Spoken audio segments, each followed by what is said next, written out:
Wells, how are you, sir? Good to see you, Chris. Great to be here. How Good are to. you? Yes, I'm excellent. Excellent. Thank you ever so much. Um, so yes, can't remember how your email ended up in my inbox, but when I read it, I thought, oh my gosh, here's a guy that's lived 10 lives. Exactly the reason why I started the podcast.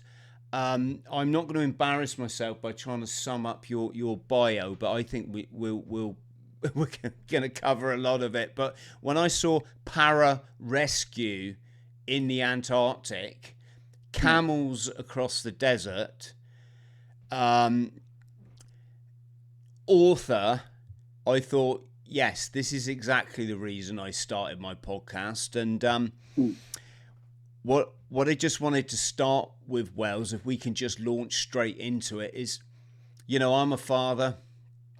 mm. I've seen this culture that's just, I don't know if the word is insidiously infecting our youth, and we're all to a degree guilty of it. And it's the scrolling for dopamine or the Xboxing.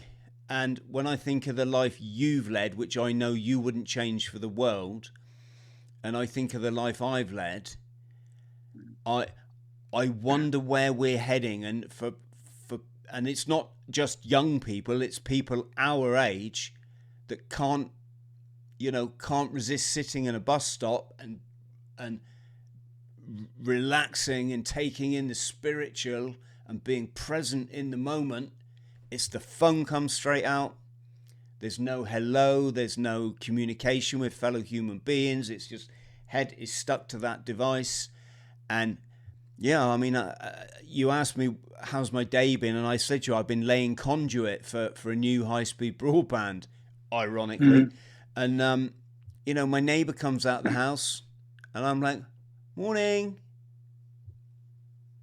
There's nothing there, Wells. Literally, Yeah. there's just nothing. There's no nothing there. So I thought, let's just chat about adventure and what it's like to live a legendary life that you you know if our lives ended today, we'd just be more than satisfied. We've got our quotas worth. Right. And if a lot of people's life ended, they say, well, what did I really do? I did a job that was pretty unfulfilling, and I scrolled on my phone. And maybe they bought themselves a mountain bike. And I'm not being judgmental. This is not aimed at you wonderful people that are entirely happy with your lot. If you are, I'm envious. This is for people that are like, Chris, do you know what, you dude, you're right. I'm scrolling 5 or 6, 7, 8 hours a day, and that's 8 hours I could be writing a book, getting out, Sure. running. So Wells, uh, you know, over to you. Are you glad we didn't have cell phones? We call them mobiles. Oh, well, sure, but there's an advantage to all of it. And don't forget, I mean, they're still getting a dopamine fix. It's a different one. But I think that what happens is you know, it was George Mallory. Why do we climb the mountain? Because it's there. Why Everest? Because it's there. And he says, no, it's not the mountain we conquer, it's ourselves. And so what happens when we're just buried? Uh, Anyone that's just focused on a little box or a little machine, they're missing out on so many elements and attributes that they could be expressing or learning about themselves that would assist them in their lives. I don't know. It's like a deterioration of the human spirit, the spirit that you could only get through endeavor. What comes out of that is you're learning about yourself, which begins to empathize with your community around you. You know, you've been through adversity, you've overcome, you've found out a level of capacity, and you don't get that being stagnant, standing, sitting, eating on the phone, and it's pervasive. So I don't know the direction it's going to go. I have guided my children into the water and onto the mountains, and they've carried that forward. And now I have grandchildren, and what I'm seeing with the way the grandchildren are being raised is wonderful, because what they saw Papa doing, they accepted. They saw my behavior. Now I could say, well, I was leading them. Well, it's up to them to decide whether I'm leading them or not. I'm their leader. And after the years, and then seeing other children, boys, little boy, and a lot of girls, a lot of granddaughters. They're softball players. They're California second place winners. One is the most stunning. She looks like a model, and she's the catcher. And you're going, are you kidding me? If you were to see her, she's a catcher on the team that came in second in their league in California. Yeah, you can have both. You can be pretty, you can love music, you want to go see the concert and be down in the front, but you also have experienced physical activity and endeavor that's beyond your phone. And believe me, all my granddaughters are totally into their phone, but they also have other things. So Okay. that's from my view, Chris. Well, It's the spirit, it's a deterioration. It's a slumbering life. It's they're not without that curiosity to look beyond the horizon. Gee, I would just encourage people to do that and not judge them for not doing it. I went to speak to the Air Force the other day. They asked me to go and speak to their people, give them some Mm. inspiration, and and I did my machete speech, because the machete is the most important item you can have in in a survival situation, especially the Mm. jungle. And I said, guys, I'm going to give you the machete, Mm. the metaphorical one, as Right.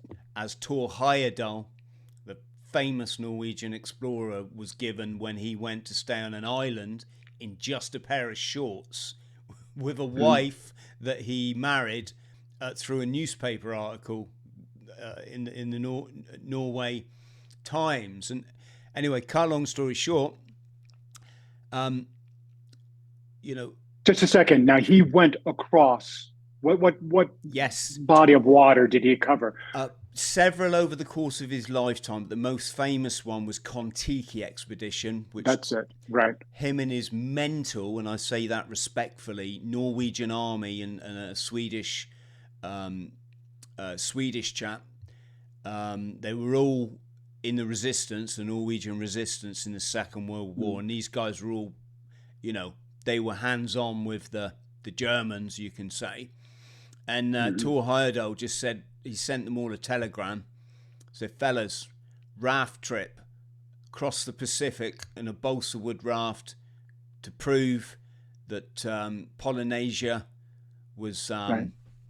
Connection. populated by South Americans.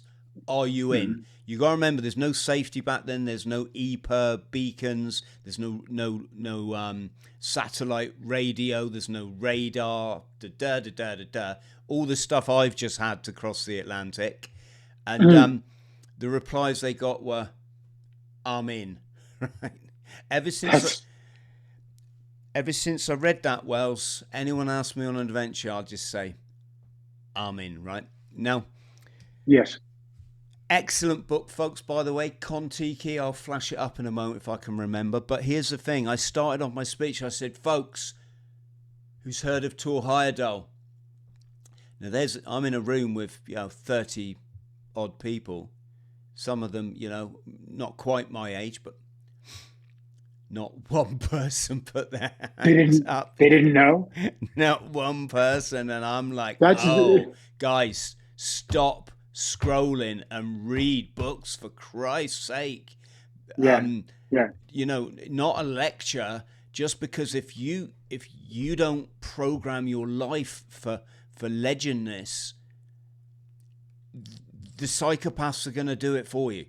And they're Yeah. very good at it because they own Silicon Yes. Valley and they own the algorithms. So Yes.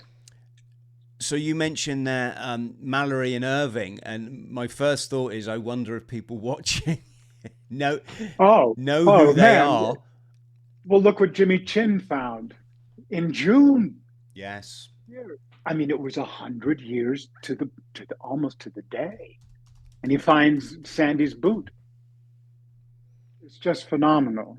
Well, I've got to say something about this whole thing about reading. I said to my mother, first, one of the things I said is, I'm running away. I'm getting out of here. I was in high school. She said, what are you talking about? I said, I've had it. Living in Vermont, 5 towns feeding the Union High School. I was one of 31 people in my senior class, very rural. And I said, there's a bigger world out there. She said, why don't you read? I don't want to read. I want to get out there. She said, read Jack London's into, why the, I said, I don't want to read. I want to experience. But since, Chris, it's been the reading that has opened my eyes. It was like a Churchill quote that I read you just a bit ago. It's it's getting those nuggets of knowledge that just inspire and know that it's possible to go forward. So my reading has been extensive since, but Thor Heyerdahl, Shackleton, all the guys that pursued the Antarctic, even the early ones, Worsley, who lost it, who was at his trying to ski unassisted, and a British guy. Do you know who I mean? Major Worsley. Henry Worsley, yeah, he's he's a friend of mine, or That's that's just rest in peace. rest in peace. Before he passed on, he wrote, I will lick my wounds and come to terms with my disappointment. And come to terms with my disappointment. I thought it was just a brilliant thing to say, but he passed on. And now we've had a young Wells, Norwegian girl. can I just interrupt and just say we need to be explaining to the people out there these names, because Mallory and Oh, Irving, okay. very. Do Okay. you want to explain Mallory and Irving first? Then we'll talk about Sir Henry Worsley.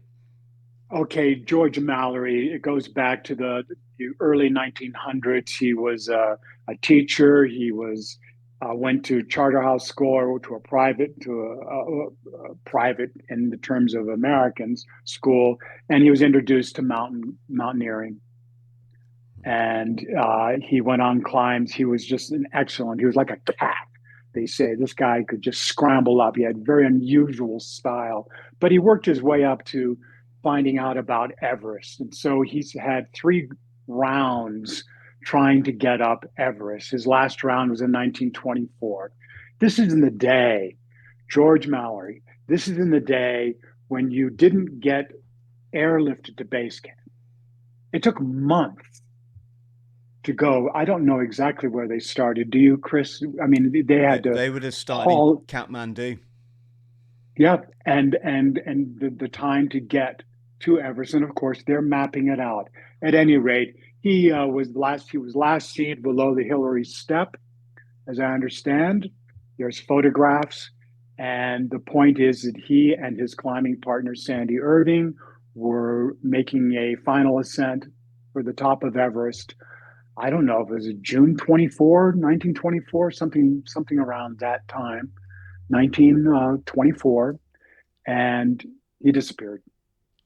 He was found by Conrad Anker on uh, on the side of the mountain, his body, and the claim is that they had a camera, a Kodak camera, and Kodak company.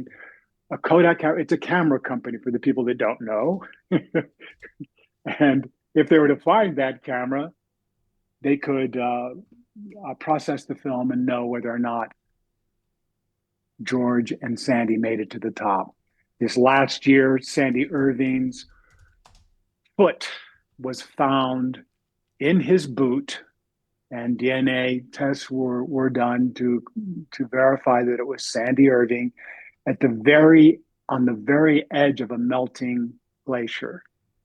And it was found this last June by Jimmy Chin, who is a mountaineer and cinematographer.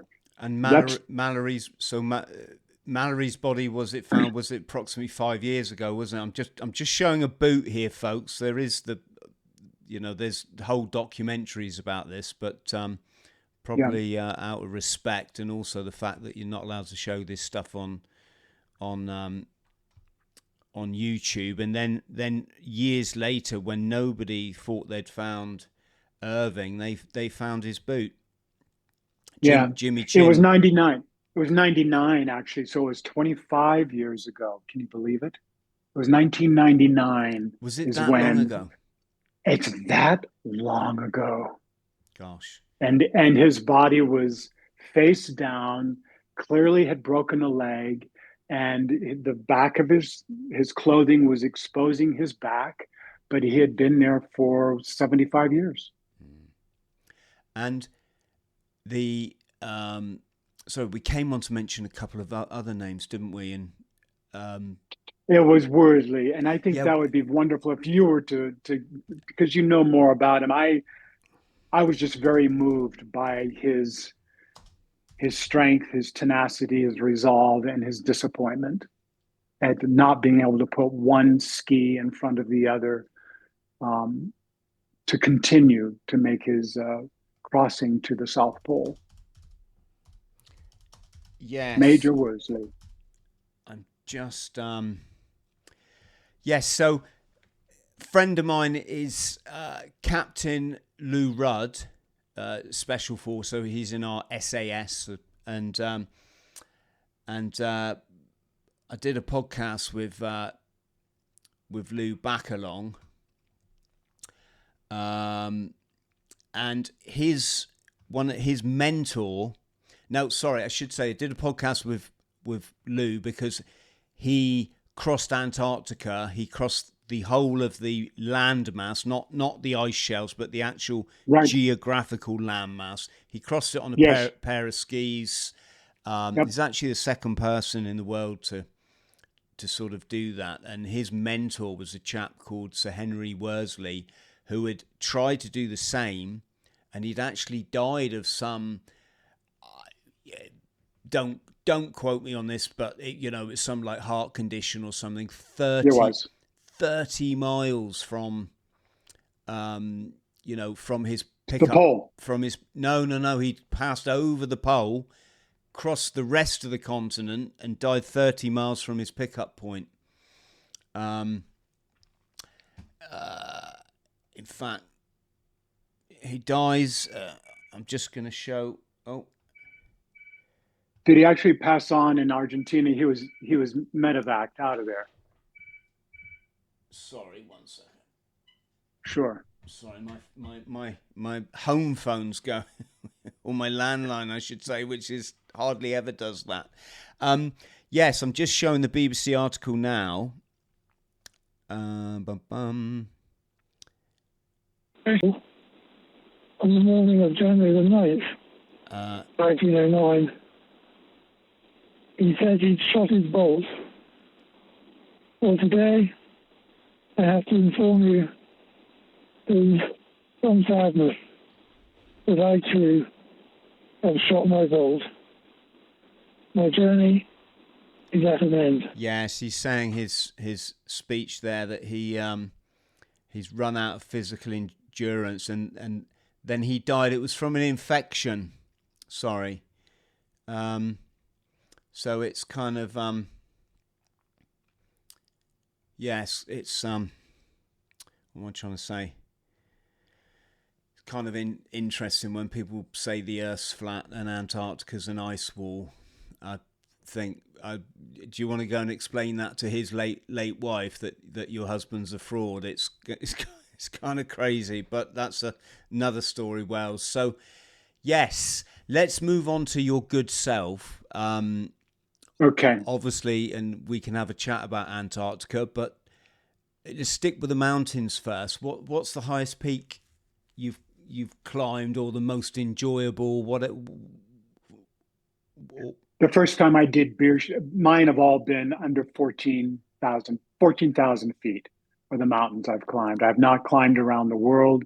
This has been something that I did out my backyard, like in Colorado, after moving from inside the Beltway in DC, moving to Golden, Colorado, and figuring out that I wanted to get to, with my very good friend, to the Middle East. He trained in on the East Coast, and I trained in the Colorado mountains. And it started with Bierstadt, which is 14 something thousand feet. So that's what, 4,000 meters. And I did it once, and then I said I'm going to start doing mountains in the morning, as if I was doing a summit, that this is the final summit run. And so I would start out, depending upon the mountain, 1:30 in the morning. You know, at Bierstadt, you have to go through the willows, and the willows are just like insane. And everybody knows about the willows. Now, since then, since 2005, when I was doing it, they built a bridge over the willows so that people don't get lost in this mass of willows before they get on the trail, getting up the mountain.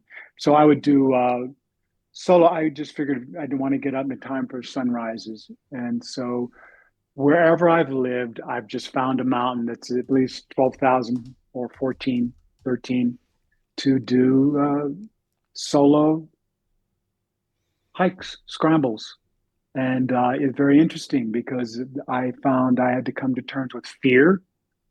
I had to come to terms with weather, and I would do it in all kinds of weather. And there were times I had to turn back. And to reach that point where I decided it was time to call it.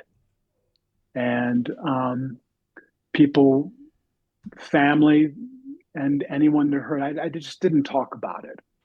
And for me, I find a place like that, like I'm in Santa Fe now. I've done Baldy. Baldy is a 12,600-foot mountain. It's 7 miles in, 7 miles out. I usually am with a pack that's under 30 pounds, 27 pounds, and it has gear in it. If something happens, food, different things. But I'm also carrying snowshoes. I'm carrying, depending upon what's going on. And I've done that many times. I think I've got around 78 sunrises on the mountain. And so that's what I do. It shows my resolve. It shows, I find each one is an adventure and each one is unique. And I treat it that way. There could be, it doesn't matter if it's raining or snowing or sunshine, or full moon, no moon, minus 15, it doesn't matter. I'm on the mountain.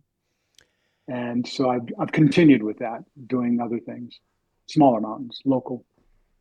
Yes, there's a satisfaction, isn't there? We got up early the other day, my friend and I and my family, and we went to the highest point in our county. Yeah. Just showed a picture of it there. It's called High Willhays. The photo people are seeing is actually Yes Tour, I believe, and High Willhays is in the far distance. And there's some satisfaction. I mean, it's 2,000 feet. I mean, we're at sea level here where I live anyway, but 2,000 feet. It's some hike for a 9-year-old, and I thought it was. Oh, that's great. Yeah. Good. Didn't complain once. I was thinking, oh my God, what have we got ourselves into? It was like that.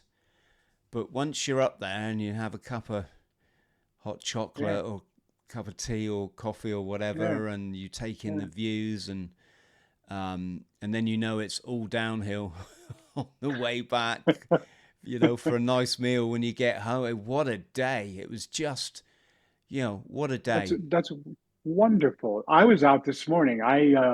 Every other morning, I do a mountain, or I'm in the pool. I like to swim. And so this morning, because you and I are coming on at this time, I was on the mountain at 4:50 this morning and got up. The elevation gain is like 1,500, a little over 1,500 feet, and it's steep. It's a scramble, but I can do it, in an hour and 45 minutes. It's up and down, yes. And it's such a wonderful, and the weather, especially here, the air is so clear, clean, and the breeze is it's a wake up. And so I do that regularly. At this point, I don't do it for the sunrise because I can't wait that long. I just get up and get down and get to work, And you clearly keep fit, which is another thing that people let go by as they get older. Well, it's a lifestyle, and I've worked it out that I had to change some things around. I changed my diet around about 10 years ago. I stopped drinking. You know, St. Patty's Day was just boring. Yesterday. No, but it's better for me. I just want to focus on these things because, again, alcohol, so many people giving it up now. Yep. I try to stay clear of it as much as I can.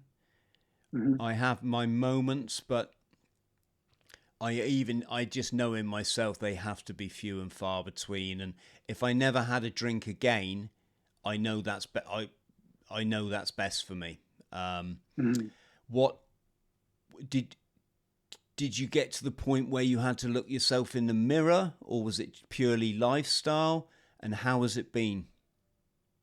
Well, it was over drinking vodka. It was a relationship with a lady. We both drank, and the relationship was tumbling. By the way, I've been married before, but it was like 29 years, and my relations were committed and long term. And I was looking for another relationship after my wife and I. The contract was up. That's all. We have the kids where everybody's happy, things are good. She went her way. She's with someone else. Everything's fine. She's in Bozeman. I keep thinking here in the United States, Bozeman, Montana is a very hot spot. If you maybe you know, for mountaineers and the such in Montana. At any rate, it was my daughter that came to me and she said, "Pop, you're a different person when you drink." And then she just stopped and she choked up and there was some tearing, and she's not one just to cry. She's a very empathetic person. She's a wise soul. And she said, "You just shouldn't drink. You're the person that should not drink. And I know you. If you were to say to yourself, 'I'm done,' you would never drink again." And that's what I did that moment. That is. And I'm telling Chris, it was just me. I mean, it's relative. It was me. I did I went through an online 12-step that was, the wild, maybe I'll remember his name, but it was wonderful to do that as a backup of understanding, which centered me. And then I realized I wasn't doing the mountains as much. And so I dug back in, and then it became diet. And I really, I will say I went plant-based, and I found that I have shifted a bit because I like salmon. I mean, I eat salmon, fish, and it's, pole caught. It's not farm raised. And, but that's about it. And I find that at my age, I enter my 7th decade in a couple of weeks. And I was up at 4:15 this morning. I was on the mountain 40 minutes later, and scrambling. And I'm not weighing myself against anyone else. I just am not into peak bagging concept. I thought, it's not about the pictures and peak bagging, it's about the experience. And it's a consciousness of just opening up and engaging and knowing where you are, knowing where your feet are. Can you go faster? Instead of going on the trail, can you go on the boulders, poles, and just really do a power hike? And I always run down. I'm a downhill runner. It's like a downhill racer on skis. But, and all of this has fed from the skydiving, Antarctica, Vermont, the plays, the different characters, and seeing strong and weak characters Shakespearean that I've played, the events that I've produced, and the magnificent talent that I've been around. Look at the talents around your Everest climb. Think of the talent what you're bringing and what is going to be you're engaged, your circle that's going to do whatever it is you're going to do. And that's, I mean, you just said you're going to do Everest. Well, and I'm thinking, what a magnificent collaboration of spirit, you know? And this phone thing, people don't know, but they need to see you do it. And they'll pick it up. They'll watch it on their phone, you know? They'll see, or maybe that'll be the draw. But I have had all these things that have been in my life, and I recognize what you're doing on Everest, and I think it's you covered quite a few bases there, and yeah, it's kind of amazing. I'm sort of like into progressive living, I suppose you'd say. I really believe it's a spiritual battle because there is always temptation there. But what I started to realize about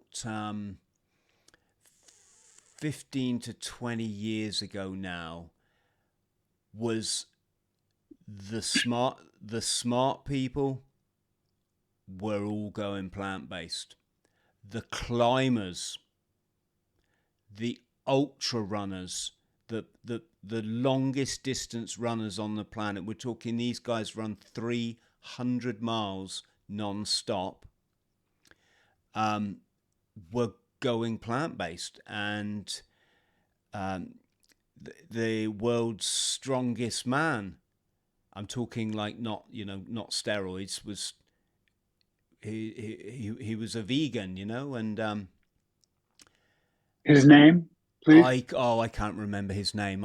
It's not Ross Edgley, because I thought he was considered the most. I guess he was considered the most fit man. Yeah, he's like an endurance guy.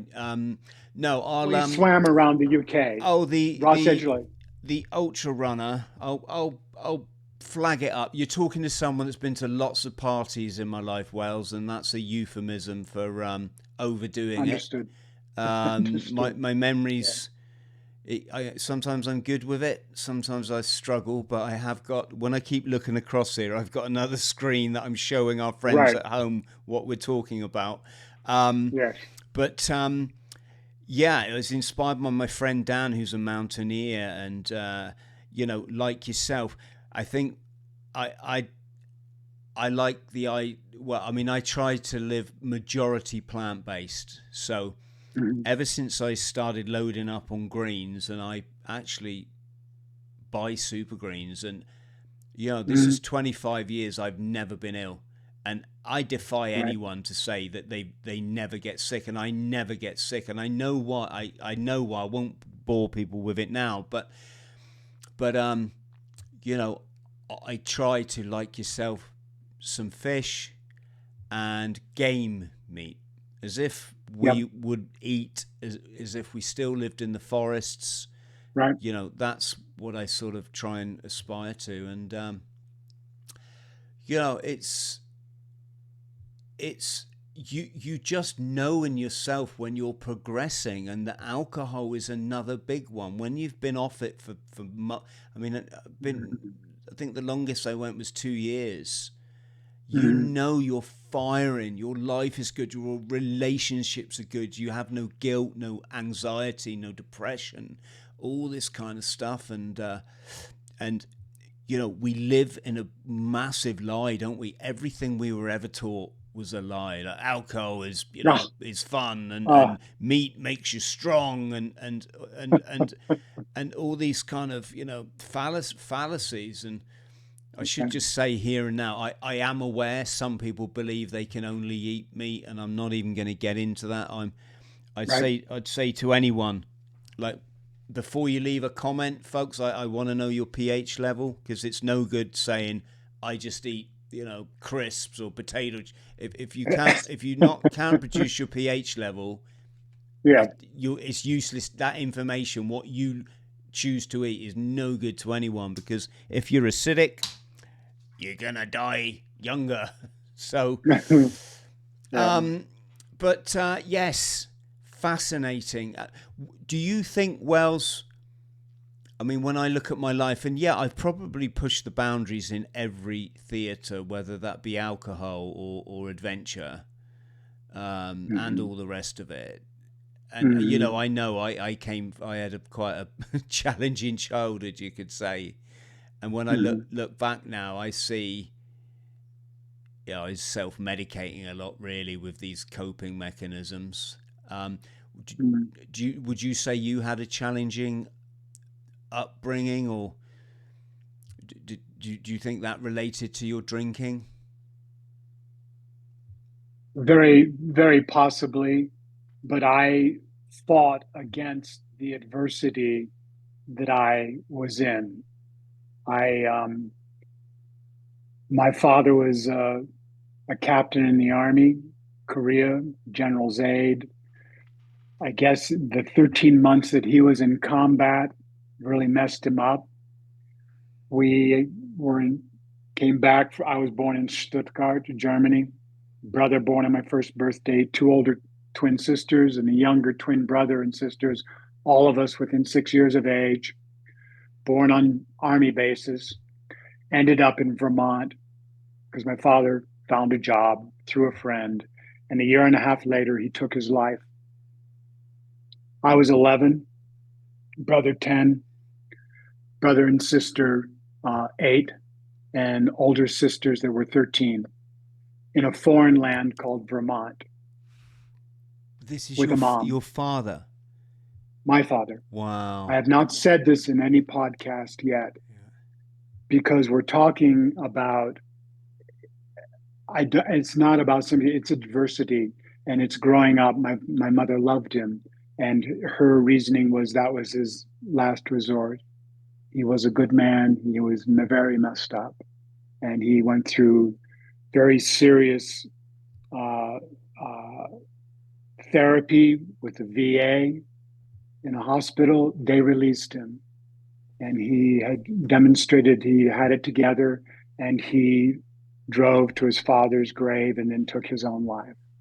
Oh, gosh. And so as a kid, the ramifications of that have echoed all over the place. But what I was in my being was, and this is 1966. It's flower power. It's being a kid and seeing this is LSD, and in Vermont it was just lots of it was there. I'm just organically not into it. It was truly something that did not appeal to me. I tried, just smoking some weed, and it was just, I just threw up all over the place. And I realized where I wanted to be was in the forest. It was beyond the river. We had a river that ran over our property. Our property line went into the middle of the river and had a canoe. And I was there all seasons, checking it out. I would hold my breath as long as I could. I said, I'm a fish. I can go underwater for 4 minutes. And that's just on my own. As a kid, you can do it longer, but it was what I was doing, which brings me to T.E. Lawrence, who was the reason behind going to the Middle East to see for our own eyes in 2006 what's going on here. Because this man, T.E. Lawrence of Arabia, loved these people. So I found that his childhood and what he put himself through to show his stamina, his endurance, and he was 5'5.5". I went to see him, believe it or not. His grave is in a place called Morton. Sorry, Morton. Is it Morton? It's a place in Dorset. Again, right. I'll let me just have a look. As you're looking, so I was not drawn into drugs. I was drawn into the dopamine, evidently, and the oxytocin, and the other things that just lit me up organically. Do you not? When did the drinking come in then? Drinking came in with women. Is that sort of during your and service? Big stress? No, no, service was just a fabulous, very, very fit. We had my climbing partner and I did the Grand Circuit or the short circuit. Do you know McMurdo? Were you ever in That's in McMurdo? Antarctica. Yeah. Yeah, yeah. I mean, Okay. I haven't been there, but it's where the U.S. base is it not? Correct. McMurdo Correct. Well, Sound. we would do a 2.5 hour, 3 hour run that included going up Obs Hill, Observation Hill, dropping down the other side, doing the pressure ridges, getting up to Star Lake. I mean, going up to Castle Rock, either going up and over and then running back. We would smoke a little weed for that, and we got into Antarctica. He did, and for me, it was like a puff or two, and we just would get up and run. It would take 2 days for the buzz and the humming from that intensity of that kind of a run in Antarctica to get over. But it was, I just wasn't into drinking or drugs. I wanted to run. I wanted to climb, not a great deal of technical climb, but certainly enough to do rescue. I was all about rescue, setting up Z lines and pulleys and speaking of, you had mentioned earlier the difference in equipment. What we had in 1974, 5, and 6 to use. I mean, just think of Edmund Hillary. The clothing we didn't have Gore-Tex, or we had canvas. The Kiwis made the best anoraks, balaclavas, Duckstein gloves. They're thick worsted wool and outer layers. Even skydiving, we'd jump at that. I mean, I jumped out one time. My outer layer flew off because wasn't tied in, and I felt like my hand froze and thawed in minutes.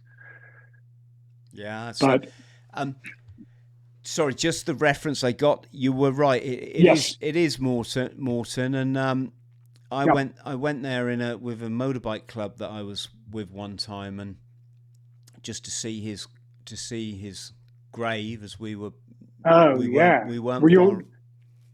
far away, and it was quite interesting really, because it's such an antiquated graveyard. Some of the Yeah. graves were coming to the surface, Mm. which is anyone who's seen the film Poltergeist back in the 80s Sure. will remember. Yeah. It's not a pleasant Watch out.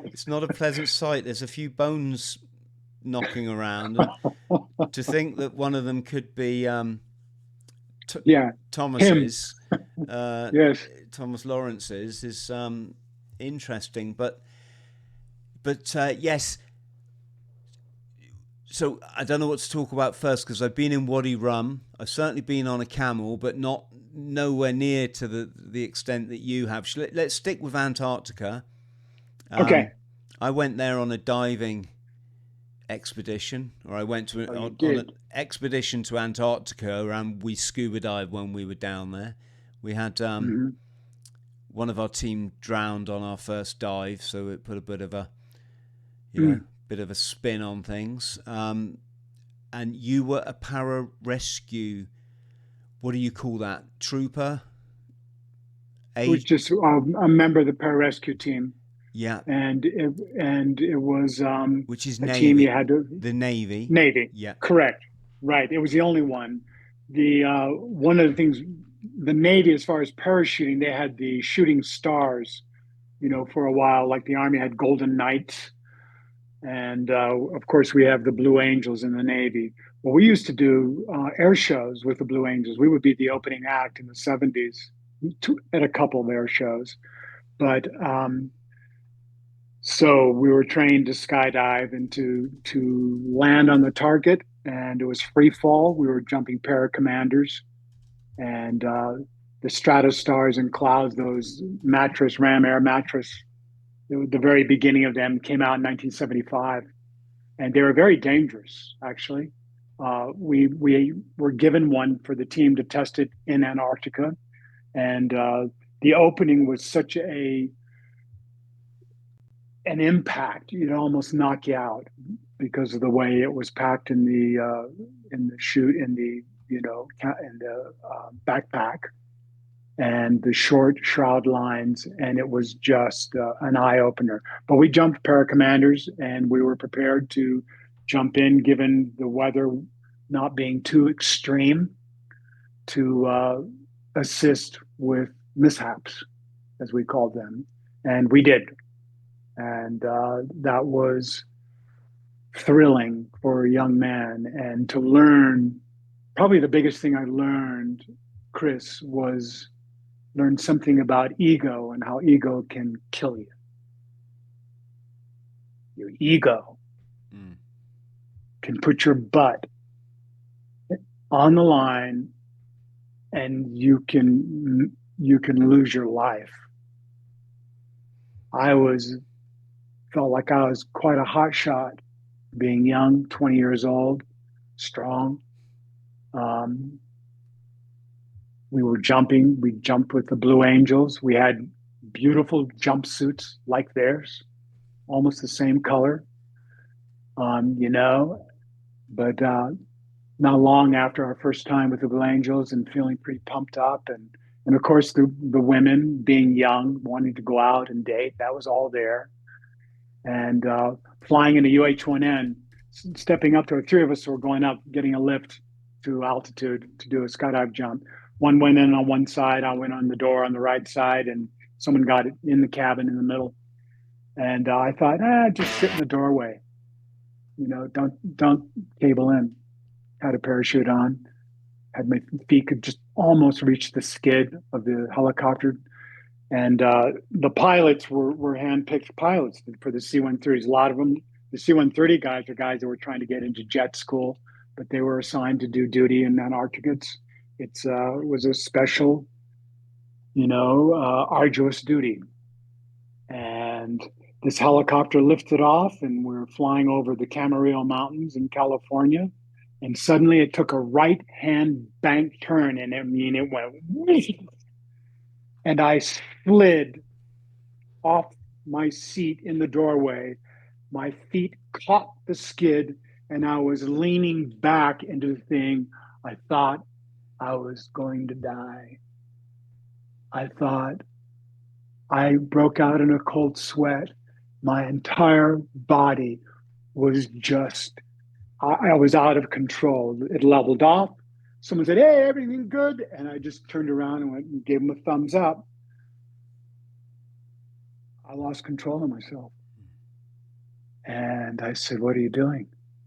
What are you doing? Why are you doing this? You don't need to do this. This is Sky. Why are you doing this?"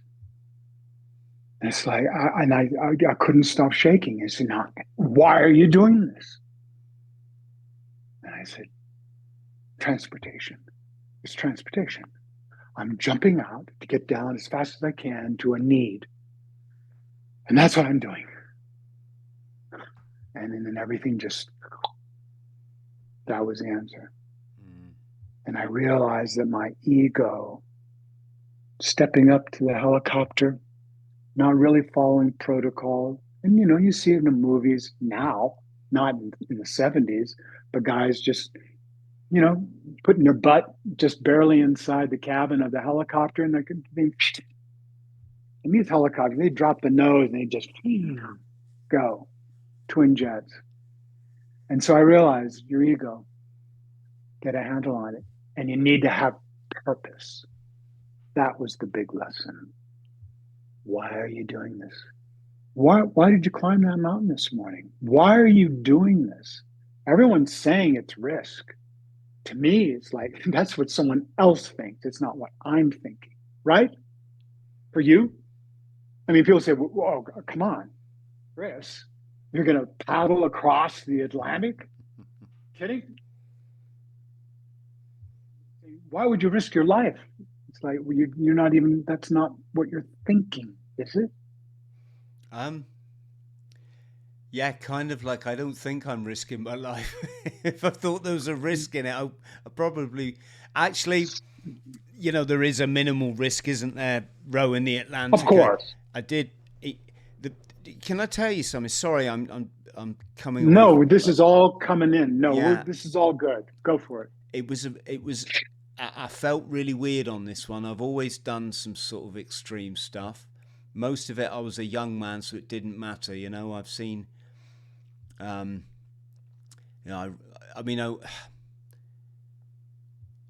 seen a few people die in my company. When I ran Marathon des Sables, I think it was 18 months, two years ago, guy dropped dead literally in the next tent as I stood there. Just stood there. They managed to bring him back to life, but it was I was thinking, the poor guy's family think he's out here having the experience of a lifetime. They don't know now that the paramedics are jumping on his chest trying to bring him back from the dead. I mean, so anyway, I was walking with my son through Gran Canaria in just off Africa the day before we were going, and I never get emotional about stuff. I'm a bit of a sociopath. I always think you got to be able to turn on your sociopath when it's needed, and I'm quite perfected the art, but this one. I just said to my boy, and he's still quite young. I said, look, son, ordinarily I'd promise you I'm coming back, but I don't want to go and promise you something, and the last thing you remember of your daddy was I promised you something and I let you down. But obviously I told him statistically it's quite safe. But there was a funny one on this one, Wells. It was just, as I rode out of or my buddy and I rode out of the marine, and my son was just there crying his eyes out. And you have to weigh this stuff as an adventurer, because there's a fine line between traumatizing a kid and giving him a life experience so he learns emotion and he learns trust and this kind of thing. So that it's a weird one when you're walking up to a boat knowing you're getting in that now and you're going to row 3,000 miles across an ocean. There's very little support, and you don't even see many people out there. Right. But just wanted to go back and say, what was the training like? So when I did my parachute training, we did the military parachute course, which every service person does. Even if you go on to free fall, you do the basic course. I was very fortunate. I did 2 jumps out of a balloon, a helium balloon, which is just amazing. I then progressed after the forces to skydiving. I just wanted to go and do the skydiving ticket because I watched Point Break actually, the first Point Break, and I thought I've just got to do that. So so I went off to Florida and I did my pilot license got my pilot license, and they gave me a plane to fly to the skydive center, and that was quite unique. So what's the progression to become an Antarctic? Would you call it pararescue? Yes. Yeah. What yes, was pararescue. Well, the training was first of all is being accepted physicals and counseling to see if you were fit to take it on. That was done in the States, in California, at Point Mugu, and the first order of business was dealing with skydiving. And so we did 5 static line jumps out of a helicopter, a UH-1N twin jet helicopter. They were terrific. The helicopters that we flew in Antarctica, they were orange rescue helicopters, and they were very powerful back then. And so they were 35-foot TU, great, big, huge, green canopies that we had to learn how to do a parachute landing fall, a PLF. And we would start with the back of a pickup truck, literally, and go off the back and then end up standing on top of the cab and jumping down and not hurting yourself. There's a way to land where you roll and you absorb the shock through your body. And that you'd have to do with these the beginning parachutes that we were given. And we went from that. We just worked our way, continued with those parachutes to free fall, and it was a clear and pull, and all out of a helicopter. And then we went into C-130, and the C-130s. We always went off the tail ramp, and all of our jumps were spotted by us. Jump master would throw streamers out. We did not go on navigational aids through the cockpit, and we did not go out the parachute door. And so we did 10 jumps with a static line, and then we moved on to the clear and pull, and then 5 second, which is basically a 5 second, and then 10-second delays, and then we just worked our way up in altitude to, we did clear in some areas. 16,000 feet was the high end jump, and that's 3 miles up. And by that time, we were able to do a lot of maneuvers in the sky. So we knew about tracking, barrel rolls, front, back, hooking up, how to come into a group and tag and grab hold, how to break away, track out. And it was just exciting. The nice thing about when I mentioned about doing the Blue Angels air show, we did a couple of them. But doing that, we had smoke canisters, different color smokes attached to our ankles. And that was cool. We'd the cotter pin was attached to a string up our legs. So when one canister was done, we pop it from our thigh, the next canister. So we always had smoke, so you could see where we were going in the sky. We would have tracking races. Tracking is where you have a position where you're basically covering 2 feet of ground for every foot you descend, or 2 feet descent and a foot around the ground. And it was great fun. And then actually going to the ice, going to Antarctica, and the first time jumping there it just seemed like it was a nice sunny day. It's the summer, austral summer, southern hemisphere. It stays light. It doesn't stay full light 24 hours a day, but close. I mean, that's the whole point. You're there when the earth and the sun are working together, where that, 3 o'clock in the afternoon is the same as 3 o'clock in the morning. It's bright, sun's up. And so we jumped on glaciers. We would cargo drop a container. The container would have all the survival medical equipment, things that we would need on the ground, and we'd use that as the target. And then we'd go up to altitude and fly in and land on target.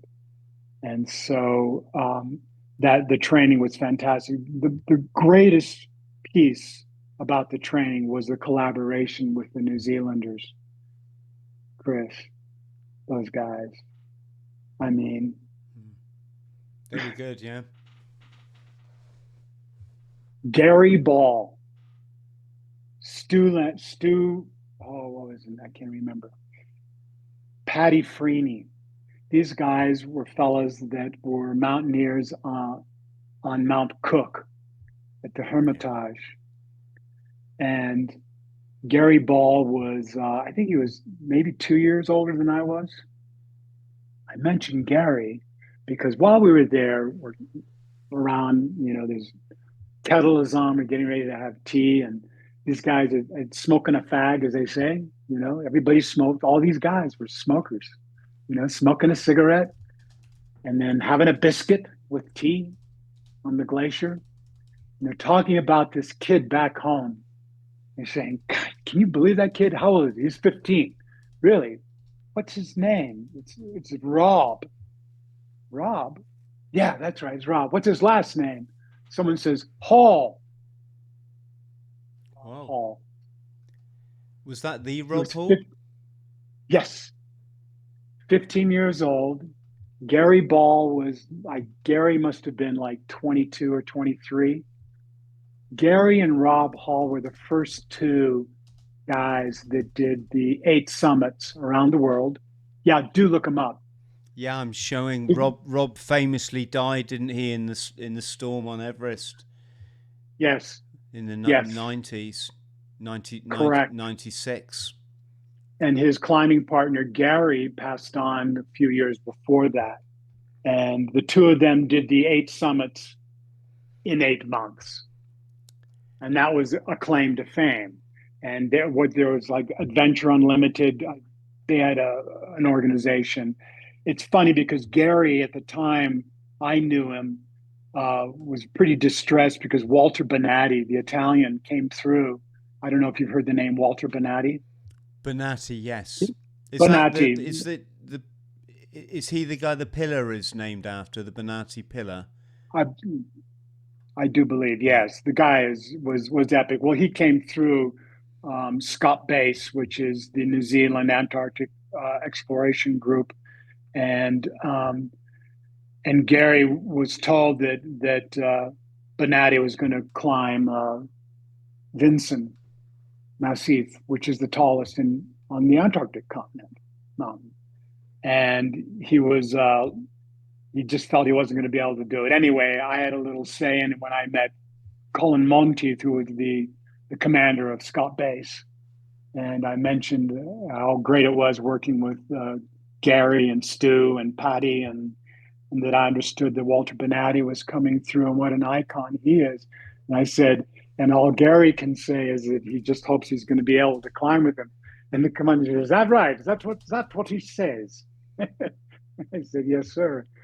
And so it turned out that Gary and Walter Bonatti did have an opportunity. They didn't summit, bad weather, but they did it the next year, I guess.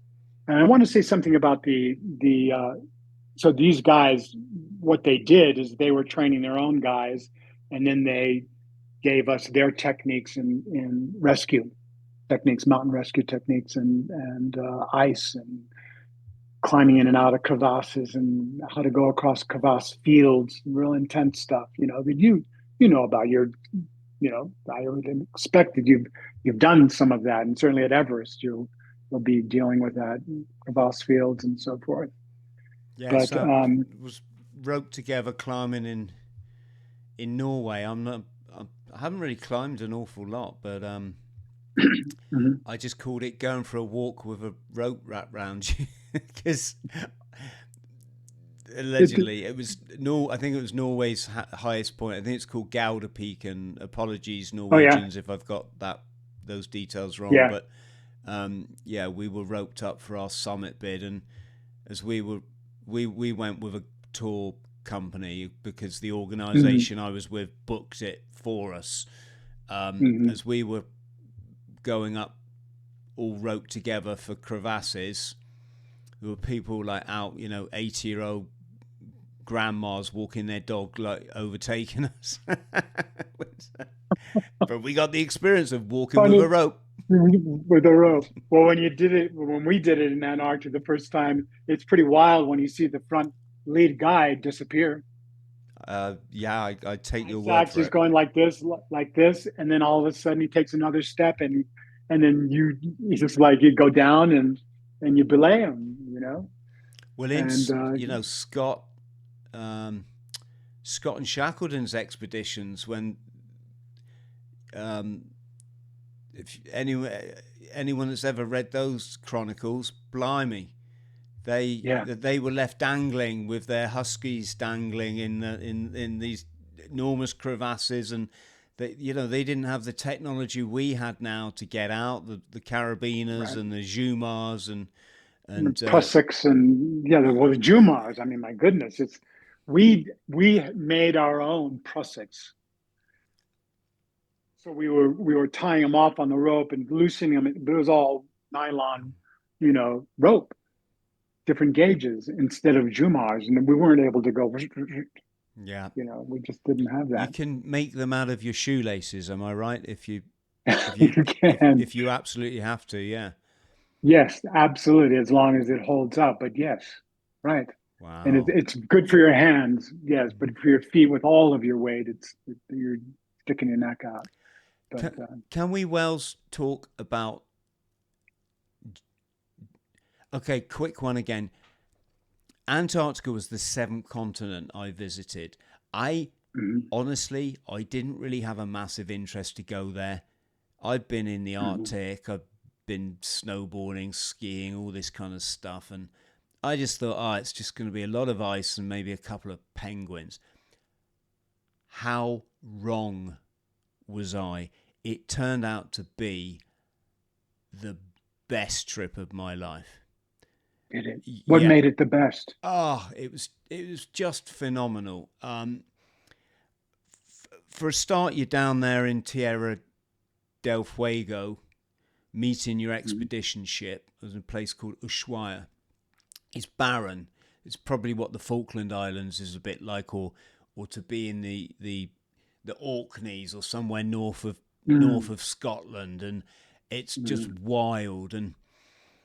And then you wake up one morning, having eaten your crab the night before, because it's all, big sort of fishing kind of thing going on there as well. And anyway, I'm digressing, but you wake up in your digs and you look out the window, and suddenly your expedition ship's there, your icebreaker, and you're just like, oh gosh, this is real. And you haul all your dive gear and all your kit down to this boat. You meet your teammates, and I was partnered up with a very dear Aussie chap, and Matt just turned to me.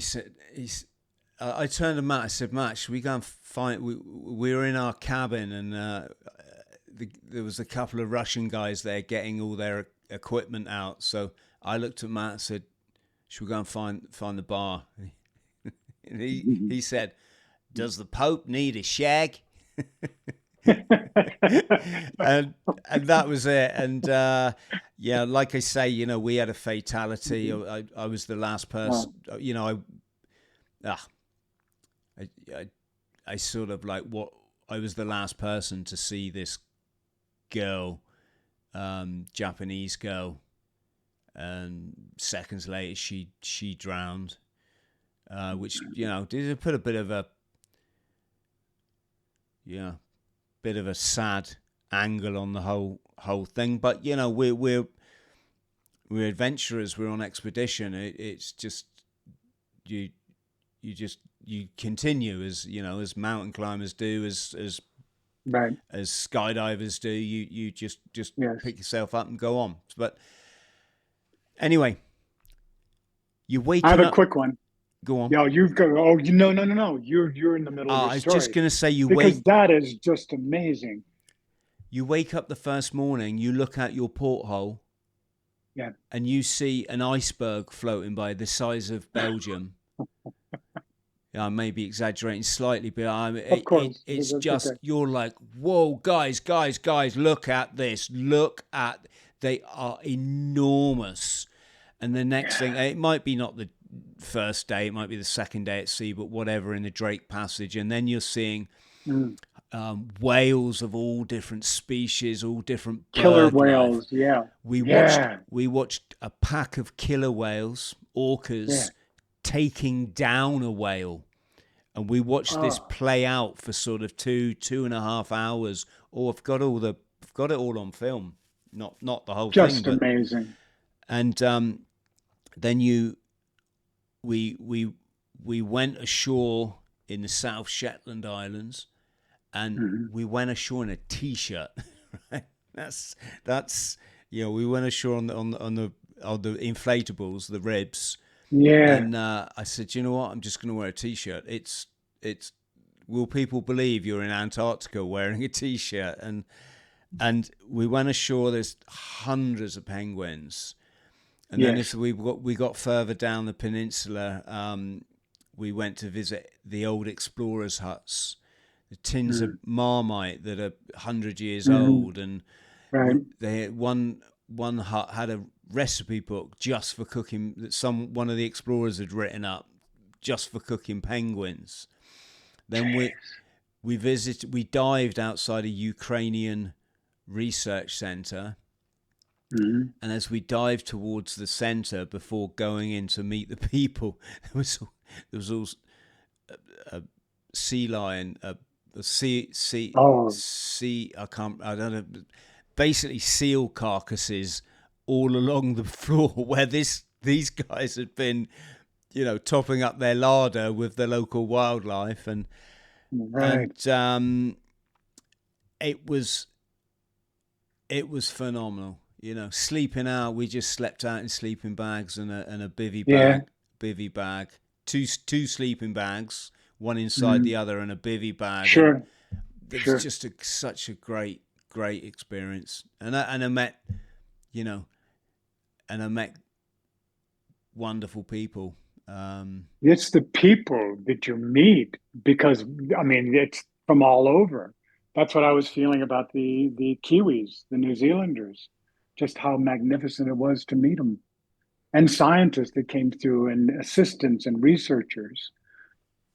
Just fascinating. I wanted to say that's a wonderful story about landing there, and the enthusiasm, the excitement, the atmosphere that you were engaged in when you went there. I felt very much the same way in McMurdo. My first time my walking into the mess hall, there were all these guys in just these baggy clothes and beards and night watch hat, caps and stocking caps, and all these maps were spread out on the table. And it was a French leading an expedition into Mount Erebus, but it was something from another era. Although it was 1974, it just seemed so exciting. And the conversation, there was French, there was Dane, and different nationalities were a part of this group that was going into the interior, over the edge of the crater. And then weeks later, they needed to be evacuated, from inside there. So that was another thing. The South Pole jump was done in January of 1977, and it wasn't until another 20 years that anyone jumped the South Pole. And the next time they did it, it was a civilian group that jumped out of an otter, and 6 guys, or a couple of European fellows and Americans. 3 died. Whoa! Out of this, what happened? Combination. I never really. The information that I sent you includes, when it talks about the pararescue, that link that's in that email that I sent you has the story at the bottom. It's our story when we jumped, and I'm noted as YN2 PJ. I think this is Wellington Jones, not Wells. And below it shows that 20 years later, in 1997, was the next jump at South Pole, and 6 guys, 3 passed on. Wow. 1 was a tandem, and 1 was a solo. I wonder what happened. And they had more jumps than us. Well, the things that we were aware of is that you have to really, back then we had, the housing, a cabled metal housing for the ripcord to go in. And it would be very easy between the aircraft, from where the parachute had been, condensation, freezing the ripcord in the line, and not being able to pull it out. Okay. So that's something that we were very aware of, to make sure that our ripcord was free and clear. And I'm not certain if they ever came up with exactly why. They talk about the different stages that they were in, and one that tried to release their reserve, and bottom line, they lost track of where they were, period. And it's South Pole. The pole sits at around, back then it was probably 9,800 feet above sea. That's above the land. That's the ice thickness to the land. And we were jumping out. We computed it above 16,000 feet. there was oxygen being passed around before we jumped. I didn't need any oxygen. And on our jump, the tail ramp to the C-130 was frozen, so we had to hand crank it open before we could jump. It was a bizarre thing. It's yeah, I was just watching I love these kind of air crash investigation programs. Mm-hmm. One of my ones I've been watching a lot recently is called Pilot Briefing, a chap called Hoover. Pilot. I think it's called Pilot Briefing on YouTube, and Hoover goes through all these. He's obviously a pilot himself. Goes through all these fatal crashes and how they happened, and a lot of them are trainee pilots that have sort of gone out on their own when they really shouldn't, you know, or taken family out to show off, sort of thing, and Right. just sort of circumvented all the rules and paid the ultimate price. But one of them was a pilot in, I think it was Hawaii, that had really kind of, he'd bullshitted his qualifications or his experience. Really got this job, I think it was Hawaii, and as a result he started to get like really kind of cocky and reckless, and as a pilot I can testify that's quite easy to do. Yeah, I remember spinning my plane around once at the end of a runway when I just landed. I spun the plane around and I took off the other way, thinking I was miles from any other pilot in the swamps in Florida, and suddenly a voice came on the radio and said, you know, November 50 Bravo, are you intending to take off that way again? And I was like, oh shit. Who are you? I didn't even see there was traffic. I didn't even see it, you know, and I was like, oh yes, sir. I believe the wind has changed, and I just like waffled, you know. But this pilot briefing, this plane had got all kind of smashed up, and they'd put it back together, and it hadn't had the right stringent safety checks done on it, and it ended up being leased to this skydive center. The pilot, you know, he made up his experience, and as a result, you know, a whole plane full of skydivers died, basically. Not even sure. Sorry, I'm losing my train of thought because I was trying to get to your photos as I was speaking there. But you know, these fatalities are actually few and far between in skydiving. It's a pretty safe sport, but when they happen, they're obviously always horrendous, aren't they? They are. They just it catches your breath, and if you know the person, I mean, I haven't known anyone. I did know someone, and Paul, my climbing partner, went down on a weekend, and I was not able to go with him. We would jump on weekends. We go to Paris Valley in California, that now has become a major drop zone. Back then, it was just a runway, you know, DC-3, a couple of planes. Then they were all, you know, hollowed out for skydivers. Are you familiar, Wells, with the term backyard? A backyard? No. Backyarding or a backyard landing? No. I mean, I can imagine what that is.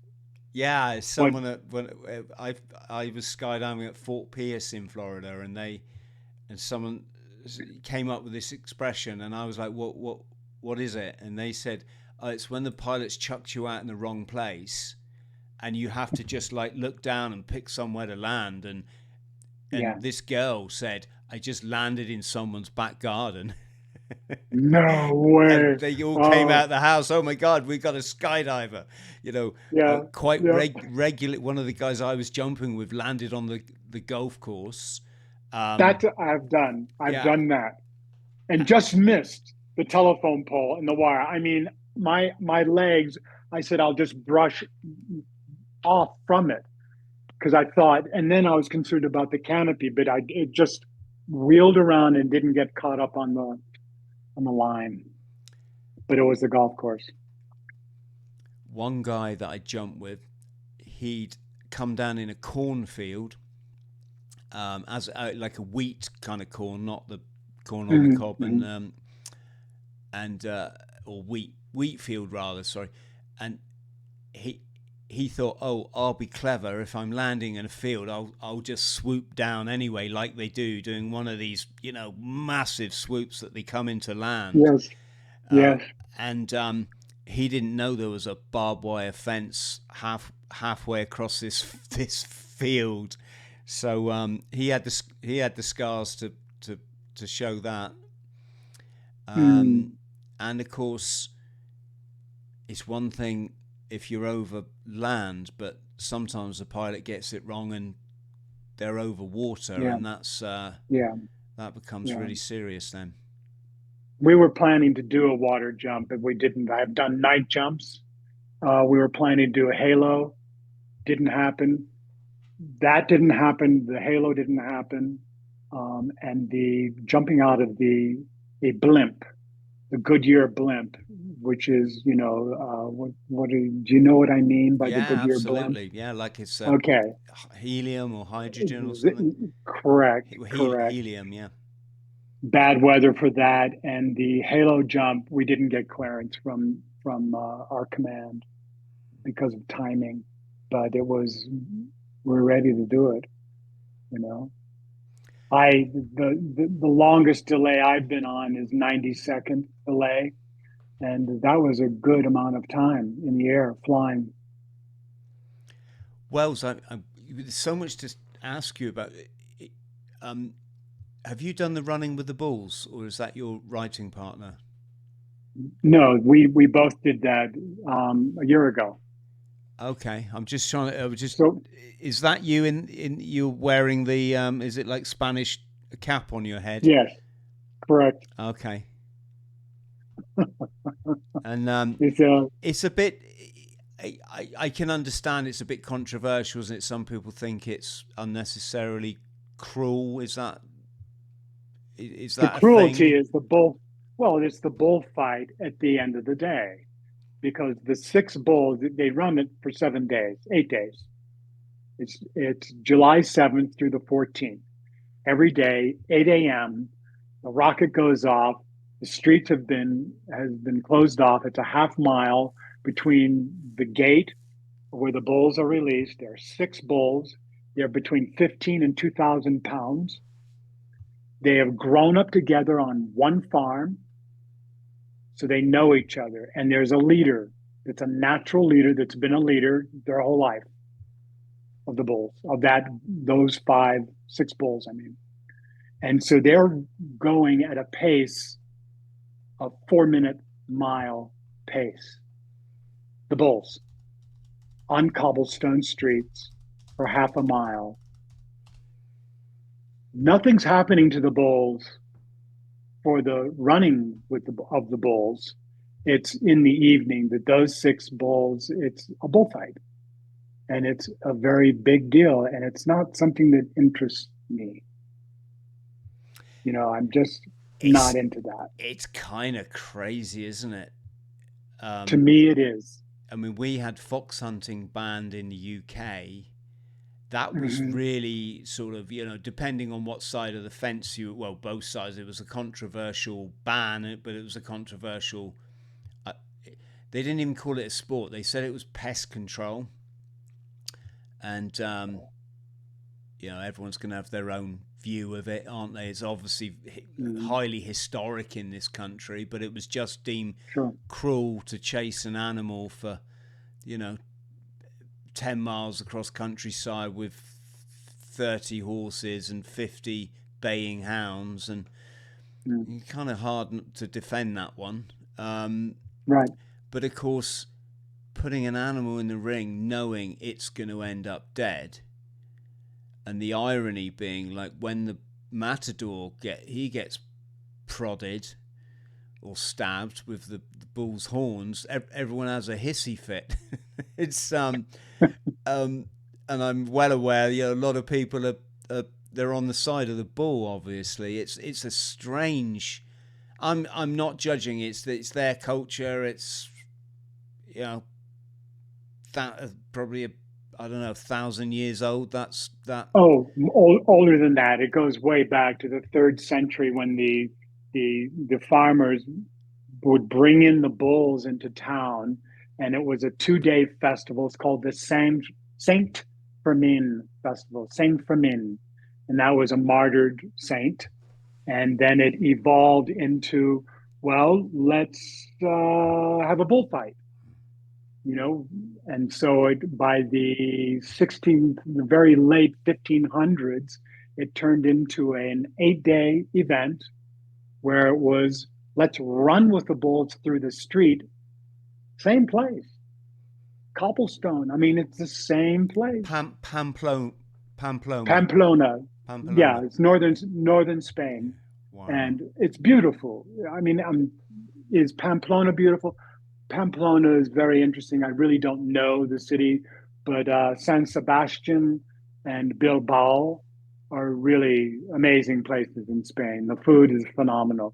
And so they, when we ran the second day, Miles and I decided we would run with the professional guys, the guys that start in the beginning, because they want to run on the horns of the bulls.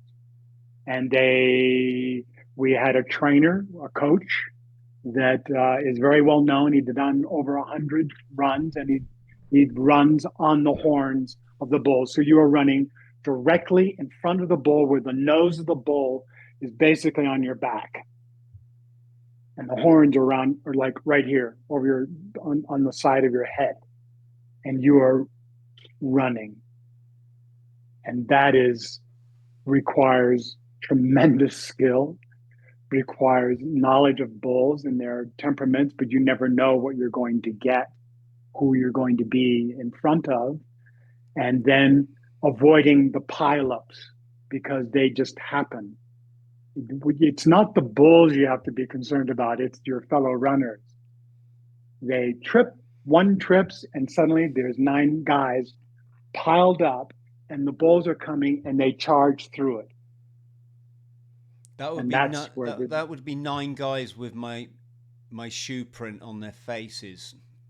That's exactly right. I figured I would try to hit shoulders. I went over one pile up, and I landed. I mean, it was like on someone's shoulder, and leapt over it to get beyond them, and then try to just, wheel around them. But it was Miles's birthday, an important birthday, milestone birthday, and we decided after the first of the year that summer we would run with the bulls.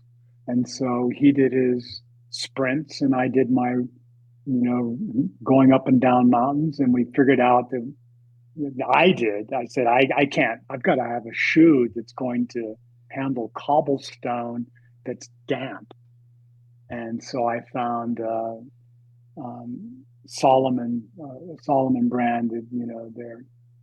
It was just excellent, and it just held up, and it was wonderful. It was lovely. So there were a bunch of us that did it, and we had a great time in San Sebastian, particularly. Have you seen beautiful? Have you seen Charlie Sheen's dad is Michael Sheen? God, I'm really having an old moment. I know. Charlie Sheen's dad was in Apocalypse Martin Now. Sheen. Martin. Gosh. Yes. Have you seen the film The Way that he did? It's wonderful. Yes. Yeah, that's quite a nice film to watch, isn't it? I thought it was, and I thought it was very real. And to do the Camino, I've thought of it. And Miles and I have thought of it, and we've just steered away from it. I mean, it's not something that really would take more time. I did a motorcycle trip. I did a journey into British Columbia with a friend. After coming back from the Bulls, I did a 4,000-mile motorcycle trip. I ride a 1200 GS Adventure. Wow.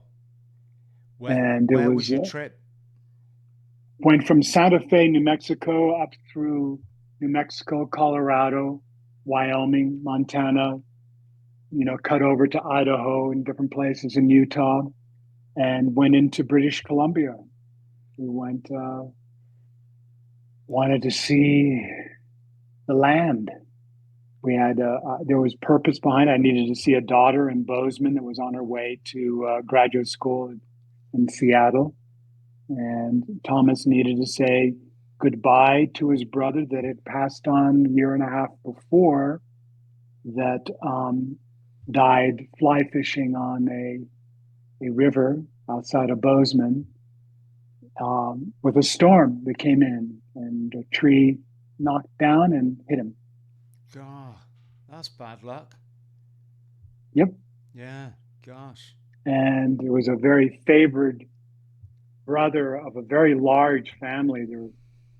I think there's like 9 children in his family, and Patrick was an adventurer, and he died. And so Thomas and I did this drive. He was also on a GS dual sport, and they're wonderful. They're Hondas. No, BMW. I'm sorry. Yeah. It's the same. It's the same one. It's the same as what Charlie Borman and Ewan McGregor did on The Long Way Around. And that was interesting, wasn't it? Because their cameraman, the Central European guy, I can't remember, it's like from Czech or somewhere.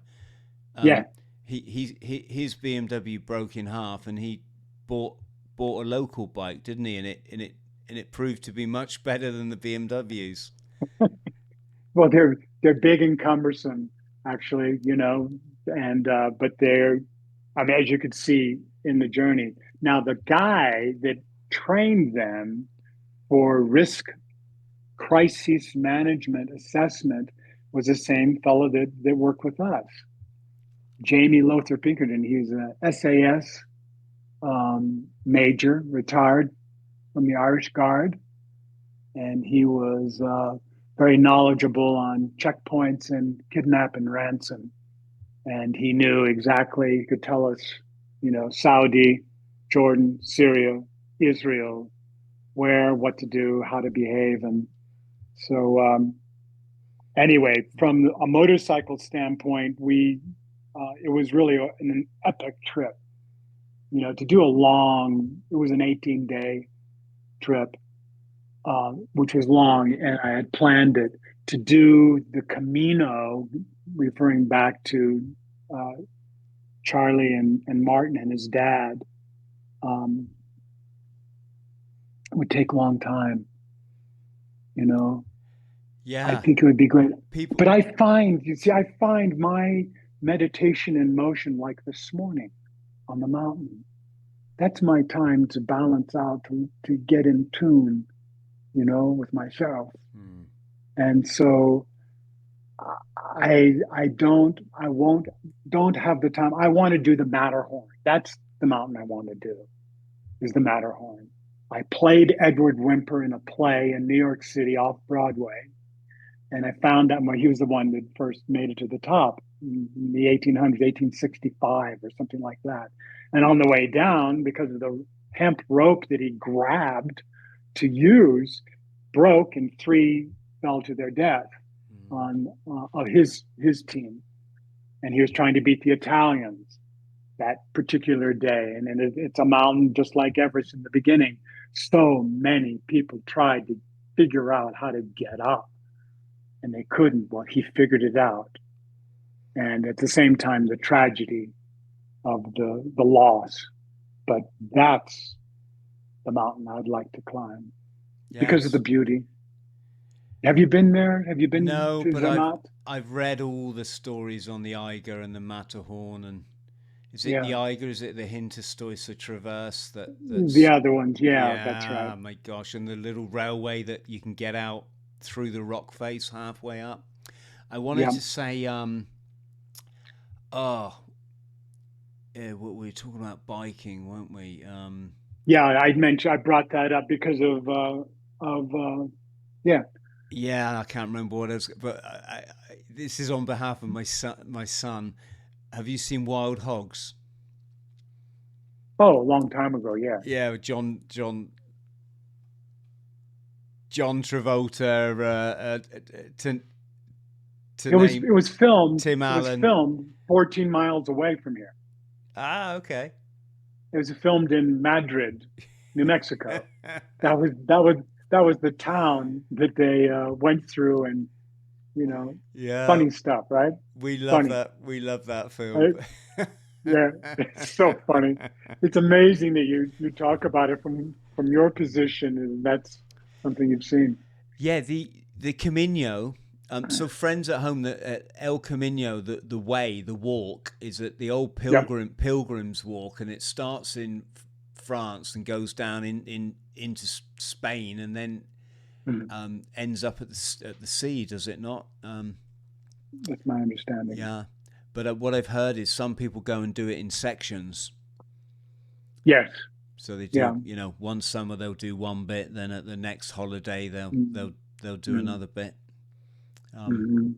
Yeah. So let's talk about your camel trek. Um, what was the inspiration behind that? Can you explain, where did you go? How do you hire a camel? Mhm.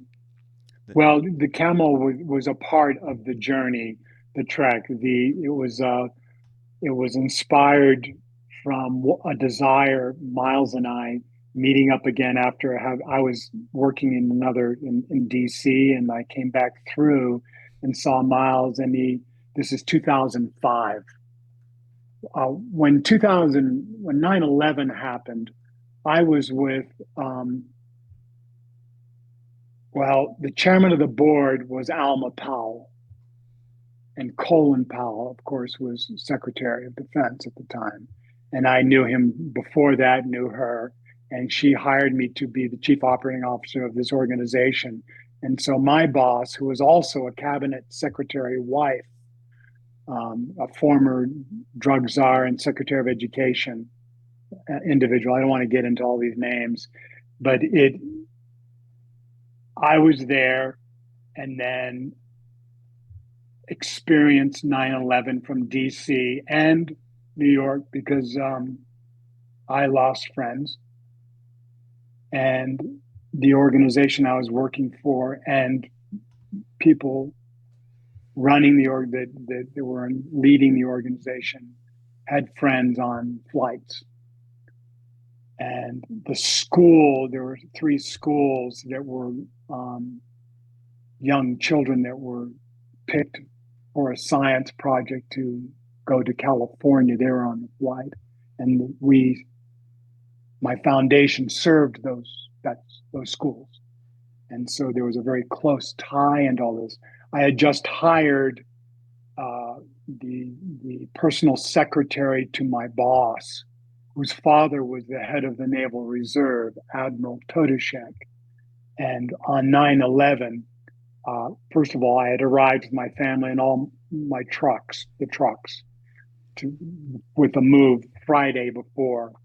On Monday, I hired um, the gal whose father was the head of the Naval Reserves.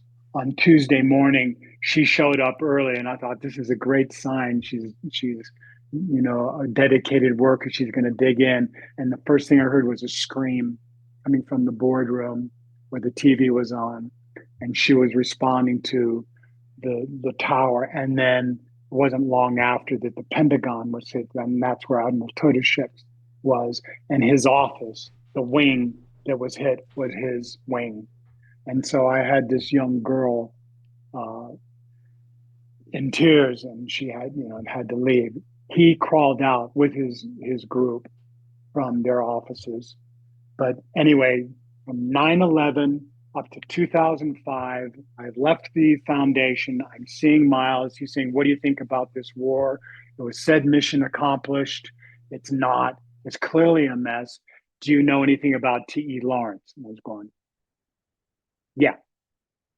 How do you know T.E. Lawrence?" I said I was going to do a one-man show because I thought I could, be the Peter O'Toole character, because, I figured I thought it'd be great. to have as a backup to my acting, which was my main thing at the time. He said, "That's great." I said, "No, it's not great." He was 5'5.5". I'm 6'3".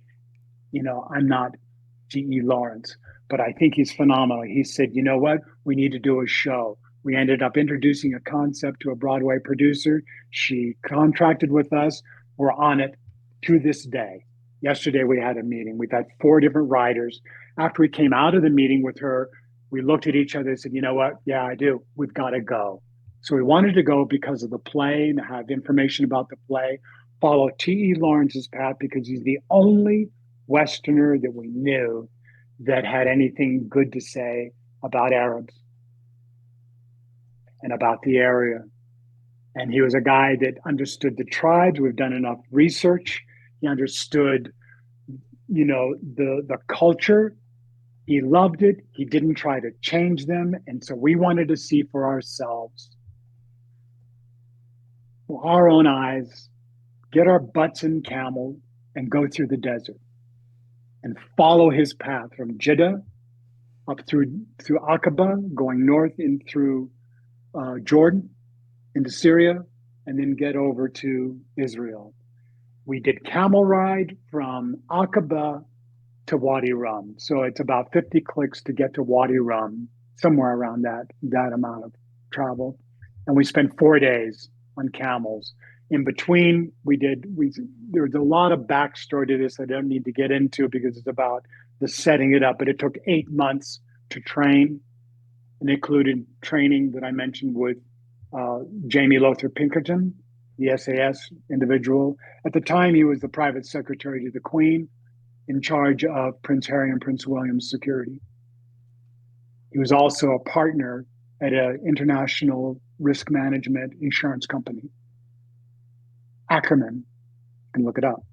I mean, you don't need to right now, but I mean, it was back in 2005. And it was through that when we realized we needed to get insurance and we needed to write our will. We needed to get a lot of things together before going. Then we hooked up with Jamie. And Jamie was the practicality, and he really broke it down by country, what to expect, what to avoid, how to deal with kidnap. We had the most recent, the clearance for 406 megahertz had just been cleared in 2005. So personal locator beacons were available. We had one, had sat phone, we had Toughbook, we had foldable solar powered rechargeable panel, and we had a BGAN. I don't know if you remember. Do you remember BGAN? We were lucky on our Atlantic row. Always traditionally they've taken BGAN, and always traditionally people have been able to upload like a 6 megabyte photo or something. Of course. We had Starlink, so we had high speed broadband the whole way. I know. We dealt with broadband global access, and that was a very peculiar looking thing at border crossings, especially going into Israel. What the BGAN, did you say, was straight? What? Yes, she said, "What is this?" She opens it up. There's nothing inside. I said, "It's a BGAN, broadband global. It's just a network to connect with the internet." And she let it fly. But she brought associates over to see the gear that we had because the PLB, that was brand new. They didn't have it in Israel. She says 406 megahertz. I said, "Yes." She said, "What do you do?" I said, "We're just travelers." "No, what do you do?" I said, "We're entertainers." "Why were you in Saudi? Syria? Jordan? Are these your friends?" It's like, it got intense. It's in the book. It's in the book. Which border was this where she said this?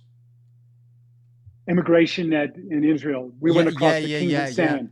Oh, it's a known thing amongst travelers. If you go into Israel, don't get your passport stamped. And if you go, well, that infuriated her too. That was in 2005, yeah, 6. I mean, so when she said, "What's this?" Oh, and by that time, she just bam slammed it down on it. I had the same. I can't remember which one it was. I was going into. Um, Where did you cross into? See, we went from Amman. We went to the King Hussein Allenby Bridge on a bus, I and went everybody through said, "Don't do that." the back of Eilat, is it? Yes, yeah. Yeah, and I can't remember which immigration it was where I just said don't stamp my passport, and the guy went huh, like that, which makes me Oh, think it might have been the Israeli side, and he was like scoffed as if say like like I'm stupid, you don't need to tell me that, and he put my passport on this big pile with the other tourists that were coming through. He turned to do something, and then he turned back, got these passports, and went. Doo, doo, doo. And I thought, I know what he's going to do, and and mine came about, and I was like, whoa, and he went. Doo. Oh, sorry, and I was like, yeah, not so clever now, are you, dickhead? And he did. He stamped I you, asked him not to stamp it, and he right? said, "Don't worry, I'm not stupid. I'm not going to stamp it." And then he accidentally stamped it, so it was fine. Um, it was, gosh, it was fine because I didn't. Did I? You weren't going back, Yeah, I can't remember which way where I right? flew out of. Was it Damascus? Uh, no, In Jordan. Jordan. Ah. Look, I'm getting totally confused. No, I can't but it remember. is. But it's important because it was important for us because we were coming back. Yeah, it was just a known thing. Like, don't get if you get your passport stamped in was it if you got it And stamped in Israel, you're not going to be welcome in the Arab countries, or correct. I can't remember. Yeah, I think it was. I No, think that is what it yeah, is yeah, yeah, because Saudi people they're just I mean they were not up for it. yeah. But I That's what must we have heard. gotten back. I must have got back into Israel because I'm sure I flew. You could getting into Israel is fine. It would Yeah, be getting into Arab yeah, countries, yeah. I mean, you it know. was. Yeah, it was. Yeah. Ah, But Chris, it was a challenging situation, and she was so pretty. That was the thing. I mean, we'd been in you know with all these guys, and then it was like 3 weeks, and and I hadn't even thought much of my wife. There had been some communication, but we were just so focused on our situational awareness, where we were, what was going on, that we were exhausted. And I got a whiff of rose perfume. I just went, wow. And she tells me right off, I look away, look at me when I talk to you. I was like, okay, we're serious. What? And then it was the questions, questions, questions, you know. yeah. And what she figured out in the end, she figured out that I was, Blackwater, triple canopy, because I never said. And she said, "Oh, I get it. You've got all these nice toys. Maybe someday I will do it and get a nice paying job like you." I was turista. I was not. We were often asked, "Are you consultant?" Consultant. 39 checkpoints, Chris. Wow. And people have said, "Well, once you go through a couple, you're good, right?" And I say, "No. Every single checkpoint, you pay attention. You've got your gear together, your kit together, you've got your head together, you've got what you need at your fingertips. You keep your mouth closed. You make direct eye contact. Well, assalamu alaikum. If they shake hands, you hold it just a little bit longer and let them know everything's good, because they have to respond. Walaikum assalam. And then that sets the tone. And if you're asked to sit down and have tea and a date, whatever, no business talk. Sit, talk, family talk. How many boys do you have in Saudi Arabia? How many sons? 3. Oh, how many sons, Mr. Miles? You said, Bukara, inshallah. Tomorrow, God willing. Yeah. And anyway, there were many, many experiences in the Middle East, and going to the different cities, being on a camel. The camels are just magnificent. We were on thoroughbreds. We had a single guide, a little fellow called Sabah. He wore flip-flops. You take his flip-flops off, or you had him on a little bit, and we would climb up the cracks of some of the formations in Wadi Rum. He would just lead and just free. And it was magnificent. Yeah, I was just showing some of my pictures there of Wadi Rum and Petra, isn't it? The ruins. Yeah. Where you go through that crack in the cliff, and then suddenly you're in this kind of amazingly stunning part of history. Yeah. Have you been there? Yeah, I trying to think of. Ages ago, I thought, I want to go to the quote unquote Holy Land. It must have been 2005, because remember I was training for the London Marathon. So I flew to Israel, hired a car, slept in the car for the week, and I just drove round to all the places, slept. Oh, wonderful. I remember I'd wake up, and I've got a photo there somewhere of me. I woke up, there was a tortoise right outside the car door. And is that right?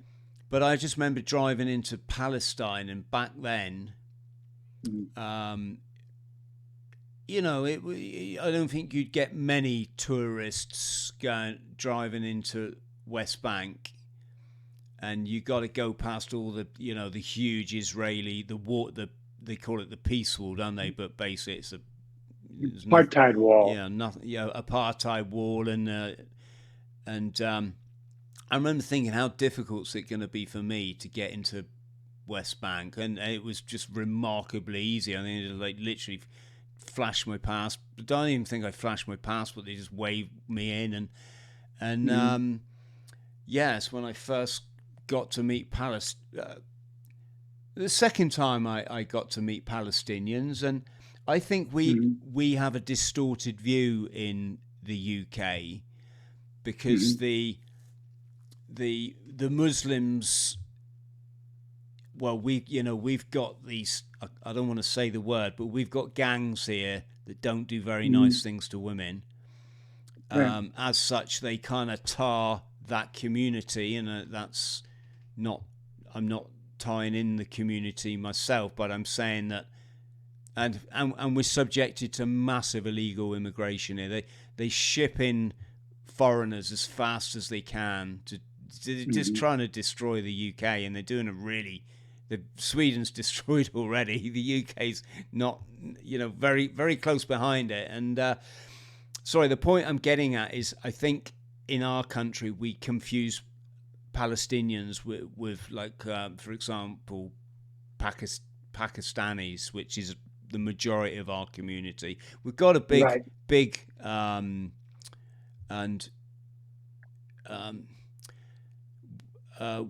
I think we've got a big Palestinian community as well, but nowhere near the same numbers. Anyway, all I was trying to say is, I just had a great time.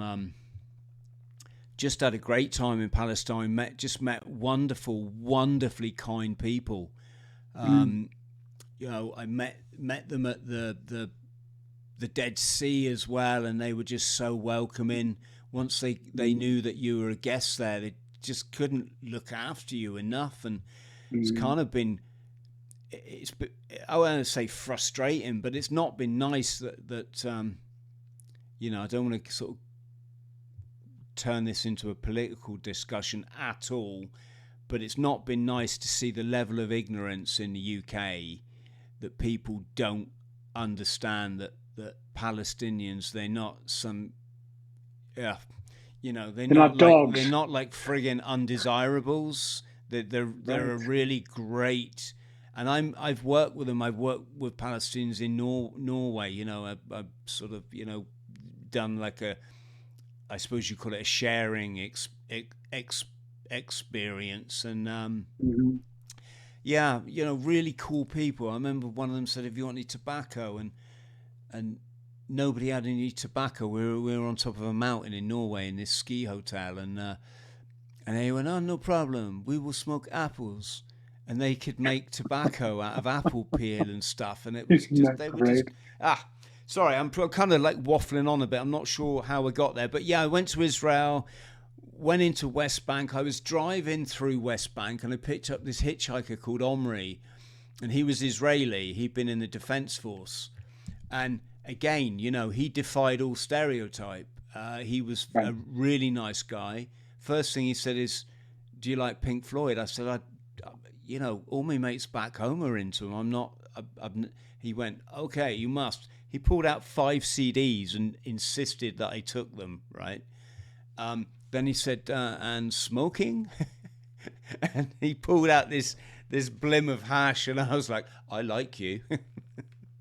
And that was my first time in Israel and Palestine. I've been there a second time, but then I went through to Jordan, ended up in Wadi Rum, obviously, because you got to go there on some sort of jeep safari, and then went to Petra.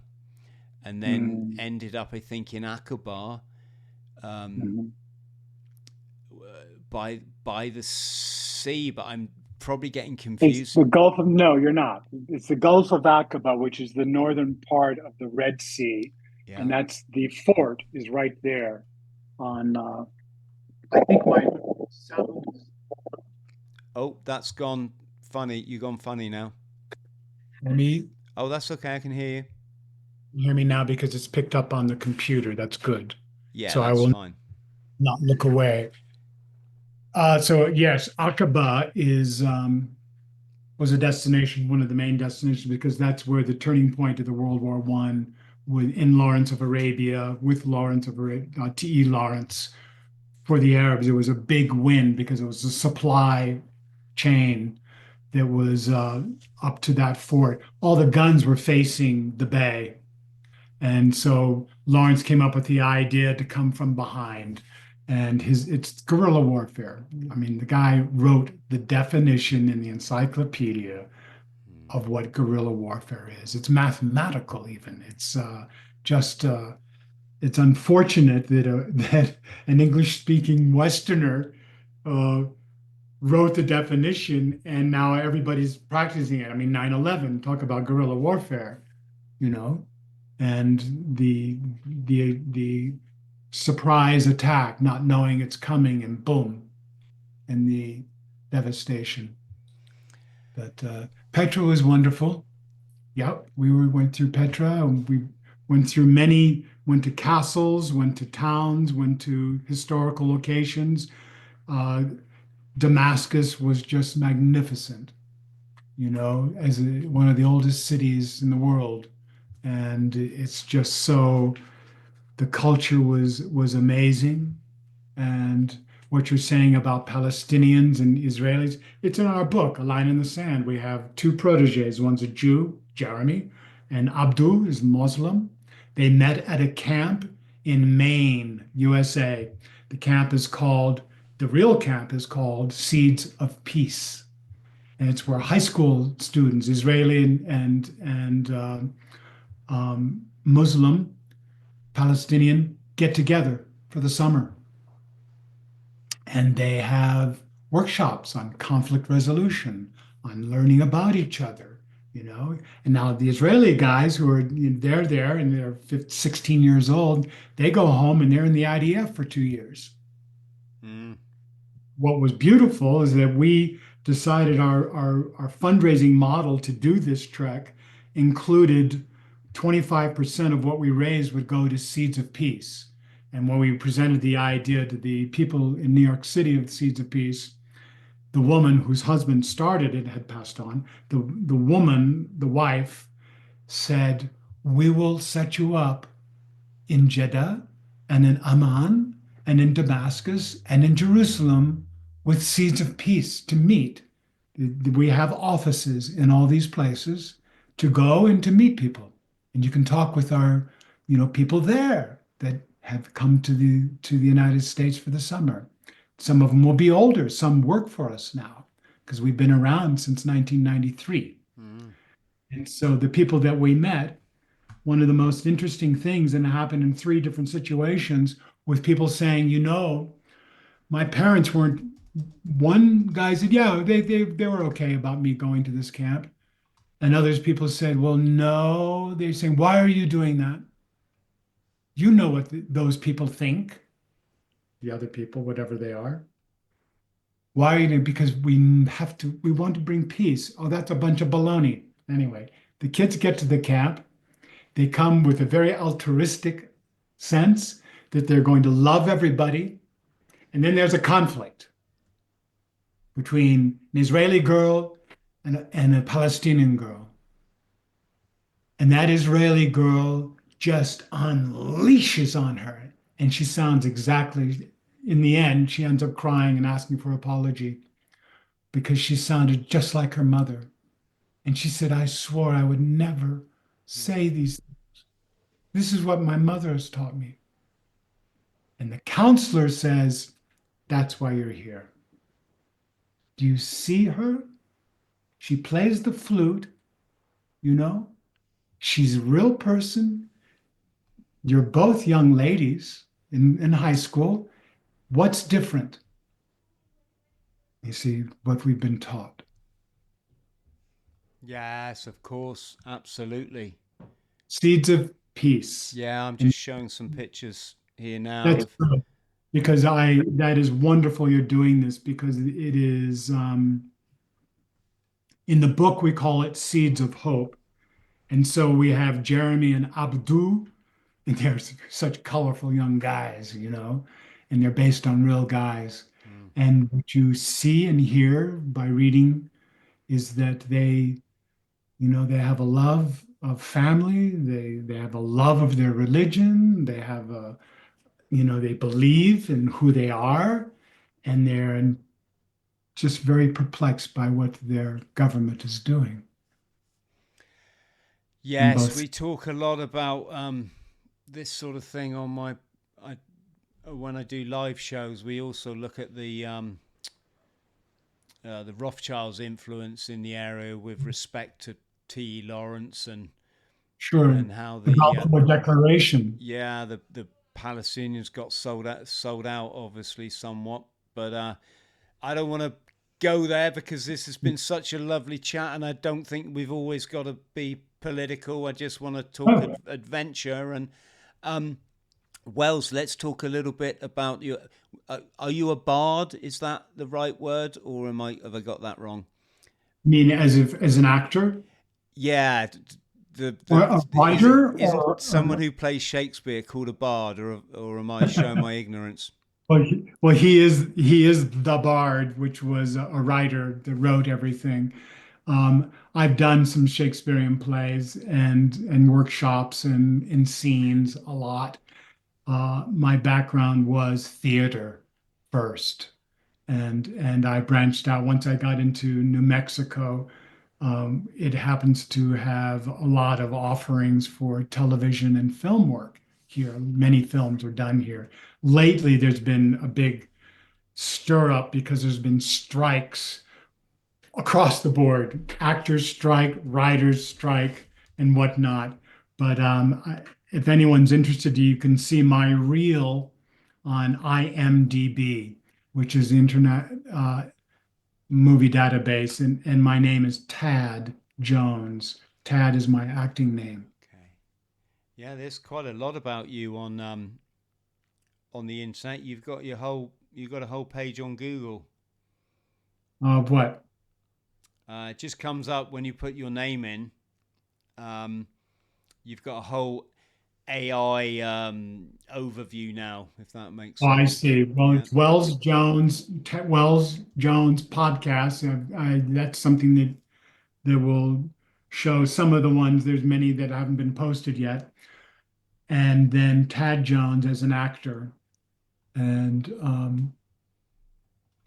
people go to the IMDb page, and that brings up a reel and one's bio. Yeah, Acting. we're gonna get that up now because Oh, you're pretty cool doing that. That's nice. yeah, I'm friends. I say friends through doing the podcast with the stuntman who played our late Queen. At jumping out of a helicopter Oh, and parachuting into the London Olympics. yes. I say our late. Again, I don't want to get political. There'll be people out there going, "Oh, she was your queen, Chris, was she?" No, but she was, known as the Queen of England. Of course. But yeah, he's a stuntman. He played her. He also was the first guy to land in a wingsuit without deploying his parachute. He landed on a load of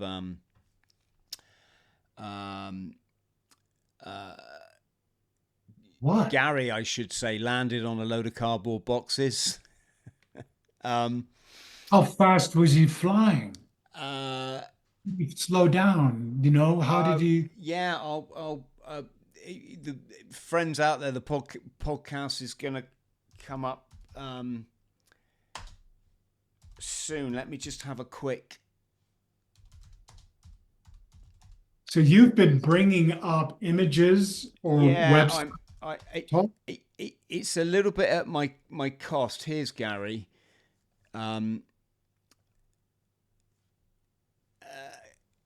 So Gary Connery, folks, stay tuned. I'm doing the second podcast with him. Gary's been very brutally frank and honest because he served a prison sentence for assault, and he completely claims his innocence and wanted to come back on the show to talk about it. But the first show we did, we covered him doubling as the stunt double for the Queen when she was doing her bit with James Bond. And also, let me just...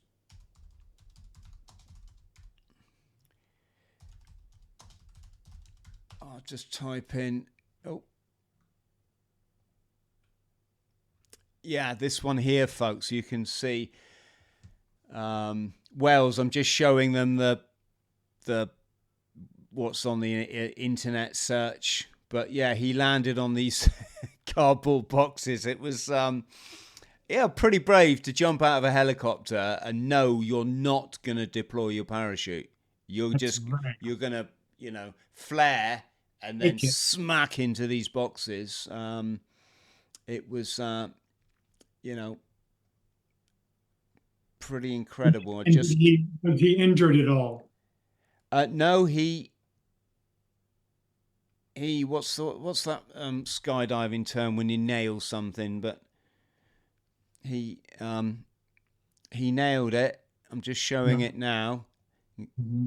You can see him over the boxes now, folks. I don't have that on my screen. No, I can't. I can't share it with you, unfortunately. Well, I can't do both, but. There he goes. It's, you can, if you type in Gary Connery into a search engine, you'll come. I've totally lost my train of thought now. Oh, that was what I was going to say, Wells. When he was on, I got his I always get it right. IMDb up. Yep. And my God, he's been in like 200 films or something. That's amazing. That's great. So that is not my case. at all. Say again. It's not my case. I have not pursued it like that. I've just been fortunate to get some nice roles and some recurring roles on some television shows. The Lone Ranger, was that the Johnny Depp one? Yes, Wow. Johnny Depp and Army Hammer. I met Army. I heard a motorcycle and I was coming between trailers, and all of a sudden that motorcycle was in my face, and it was Army on it, and he'd kind of lost the control of it. It was a scrambler. It was like a 750 scrambler Yamaha. Yamaha company, donated this to Army and a couple of people. And but what a nice guy he is, Army Hammer. When I was filming, Johnny was not there. The stunt guys were handling all of his work. Wow, you've been in quite a few films, though. Oh, so you've got it up. Yeah. Oh, absolutely. Yeah, that's why I'm looking But this way. You have the reel that's right there. It's like a 2-minute reel. Do you know what? I wouldn't be able to play it because we'd get hit for copyright, unfortunately, with stuff like that. I see. But really? Folks, if you go to IMDb, you can see the demo reels here. You can go and play them for yourselves. But Crash was quite a. I seem to remember that was quite popular at the time. Which one? Crash. Oh yes, it sure was. Yes. Wow. So, yeah. What have you had to go to Hollywood to be in these roles, or are they filmed at locations we wouldn't expect? They're filmed here. All of these are, there's a huge Netflix studio in Albuquerque. Wow. I mean, it's their second largest facility, and it's the most, up to date. And there are other studios that are here as well. Right now, it's very quiet because, as I was saying, the writers' strike and the actors' strike and the Teamsters strike really turned business upside down. Though we needed to have a strike to get wages, the payback is really brutal. They are not signing on to do the same numbers of shows, you know. Breaking Bad is a big one. That's here, you know. Yeah, that was one hell of a series, wasn't it? That's right. Manhattan. I enjoyed being in Manhattan. I played a Major Pellegrin, who is a major in the Army, of course, and that's all based on the Manhattan, the nuclear bomb. It's out of Los Alamos, and Los Alamos is just down the road from here. Wow. So wonderful. What's the temperature where you are?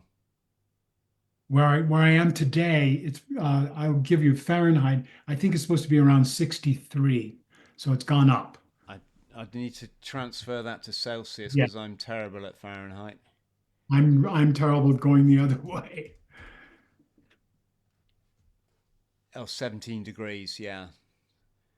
I think we call that balmy, a balmy 17 degrees. Now, yesterday I was all set to go on a motorcycle ride and front flat tire. Ah, I know how you can fix that. Oh, put air in it. If you go on eBay, you can buy green gunk. I thought that I would do that. Yeah. I don't know how safe that. I did it on my motorbike. It'll get me to the shop. You see, I need to have an oil change anyway. I don't do my own oil changes, but the bike is just high performance, very well. It's just calibrated and tuned, and so I'm actually going to take it to my guys just to get an oil change, and I need a new front tire anyway. So yes, and but thanks for the gunk because that's what I thought. At least that'll get me to the shop. Yeah, I just put I had a really decent tire on the front of I had a Suzuki Bandit, and the tire on the front was way too decent. to sort of Right. get rid of. So I just shoved some green gunk in it. The green gunk's amazing. I use it in my car because now it's all tubeless and you don't want to muck around. Cars Right. now, they don't have spares. They have this sort of Hard. sealer. Yeah. Yeah. Yeah. And if you don't want to muck around with that, because the sealer in mine's probably like 12 years old now, since I'm sure it's gone hard. I just carry green gunk in the car. And friends, if you don't know what it is, you squeeze it into the valve. You take the valve out, squeeze it in, put the Yeah. valve back, pump it up. My car's got a pump built into the the System. boot, or the trunk as you guys call it, and I can just pump it up. But yes, Wells, listen, what a fascinating chat. Thank you so much for coming on the show. Great pleasure, Yeah, Chris. it's this is It's wonderful and truly just free flow, and it's so wonderful to hear your stories. Not just about me just going bleh. It's wonderful to share ideas and people. yeah. So I started my podcast, Wells, because I just wanted to chat adventure with people, and that's what I want. I want to meet the people that I want to chat with, like we have just done.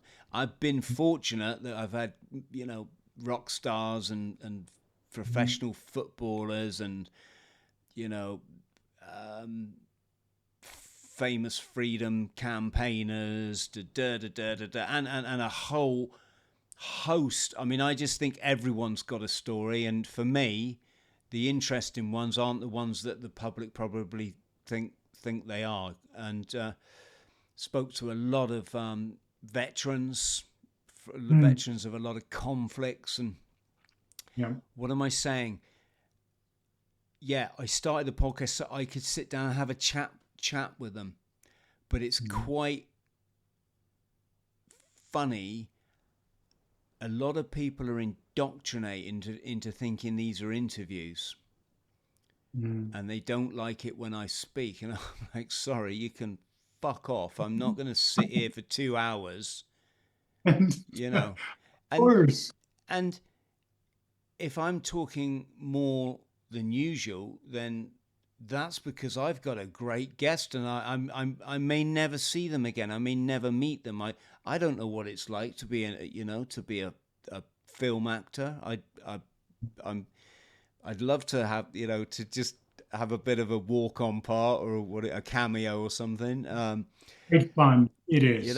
I've been to Antarctica. I haven't skydived into Antarctica, and so that's what these chats. That's what podcasting is about, and but it is funny when you get some people that have kind of they've been doing the circuit for years with things like the BBC or Sky News or you physically see they freak out when I start speaking. It's like, uh-oh. They thought they were being on because their ego's like this massive, and it's like, dude. So this is perfect. This is the reason I started a podcast, was to chat with wonderful people wonderful. Like yourself. Well, thank you, and the same with you. When do you do Everest? What's the plan? Are you going next year? Not this year or next year? I'm always, sooner rather than later. Get stuck in, buy the ticket as soon as you can, so you're committed. But I was talking with my girlfriend this morning, and I said, "Do you know what, honey? If I go next season, that'll be next April. That's just a year away now." Right. And I lost, work-wise, all last year preparing for the Atlantic row and fundraising for the charities and for the row itself. I don't want I want to say career. That's not the sort of person I am, but I don't want the things that I want to get done in my work, like my books, my audio books, this kind of stuff. I can't see me getting them done if I take on Everest for next year. So it might be the year after now. It's fair. Yes. And I get another year to train, so. Chris, it's there. It's going to be there. Work it, work it through so that it works for you. Think of it. You will have a year and a half of time. Yeah. I'm I'm well aware I'm not getting younger, and that's obviously a factor why I want to sort of do it sooner rather than later. What's the oldest person that's done it? Do you know? I know one. 80. So Japanese guy was about 82. No 80. kidding. Yeah, it's debatable whether they actually do it, though, isn't it? When these Sherpas put in a lot of work. Yep. There's so much trite and crassness around Everest, and I just don't get involved in it. I don't like. It's really simple. Anyone's got the right to want to get to the top of the highest mountain in the world. If you can pay someone, and I'm not saying I'm going to do this, but obviously I would have a Sherpa. But if you can pay a local guy who probably earns, less than $1,000 a year, if you can pay him $5,000 to help you you're kind of like really helping him. Yeah. Whereas the modern view is like, oh, they make the Sherpas like get them up there. It's like, yeah, I think they do like really, really well out of it.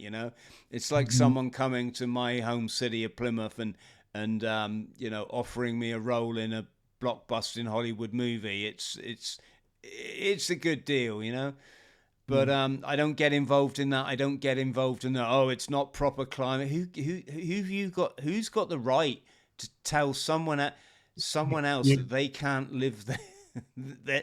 Or there's much tougher mountains. Yeah, I fucking know there's much tougher mountains. I just don't want to climb them. I'm not a mountaineer. I'm not even really a walker or a climber. I've just read about Everest for 20 years.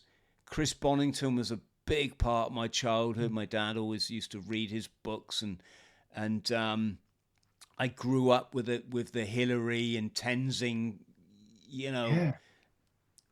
or species around my sort of life as anyone that read books has always done, and I just always wanted to give it a go, and I don't know if I'm not like obsessed about it or anything, but I rode across the Atlantic pretty. Kudos to you, man. Really, Chris. Honestly, I will do a deeper dive into your trip and see whatever you have available to get a sense of your moments out there. Because thank you. Yeah, we're actually having a documentary made about us. I'm looking forward to it. We had an American film crew actually attach themselves to us in Africa, or Gran Canaria. It's actually Spanish island, and also in Barbados where we landed. Brad and Tyler, hi guys. So it'd be interesting to see what they come up with. They might look at the footage that we took and say, sorry, we're not doing it now. But yeah. Hey, well, that's to be determined. Yes. But nothing can take away that you did it. See, that's the thing. Yeah. Nothing. But the whole point of this podcast, wasn't it, was to say to people, take action, folks. If you just scroll, where's your life going to be in 40 years? You're going to look back and go, wow, yeah, I scrolled, didn't I? Raise your spirits. Raise your spirits. Yeah, raise your spirit, raise the energy, raise your frequency, get out there, have some fun. And we certainly did, yes. Well, thank you for telling us your adventures. Stay on the line so when I hit record off, I can say goodbye to you properly. But for the purposes of the Bought the T-Shirt podcast, thank you so much for coming on the show. This has been a wonderful chat. Wonderful chat is right, Chris. Yeah, keep looking after yourself. Keep your summiting going. Yes, and maybe we can bag a peak together. I think the expression is at some point. Thank you, Chris. friends at home, hope you enjoyed this as much as I have. If you want to do the like and subscribe thing, we've got a lot more chats like this coming. Look after yourselves. Much love.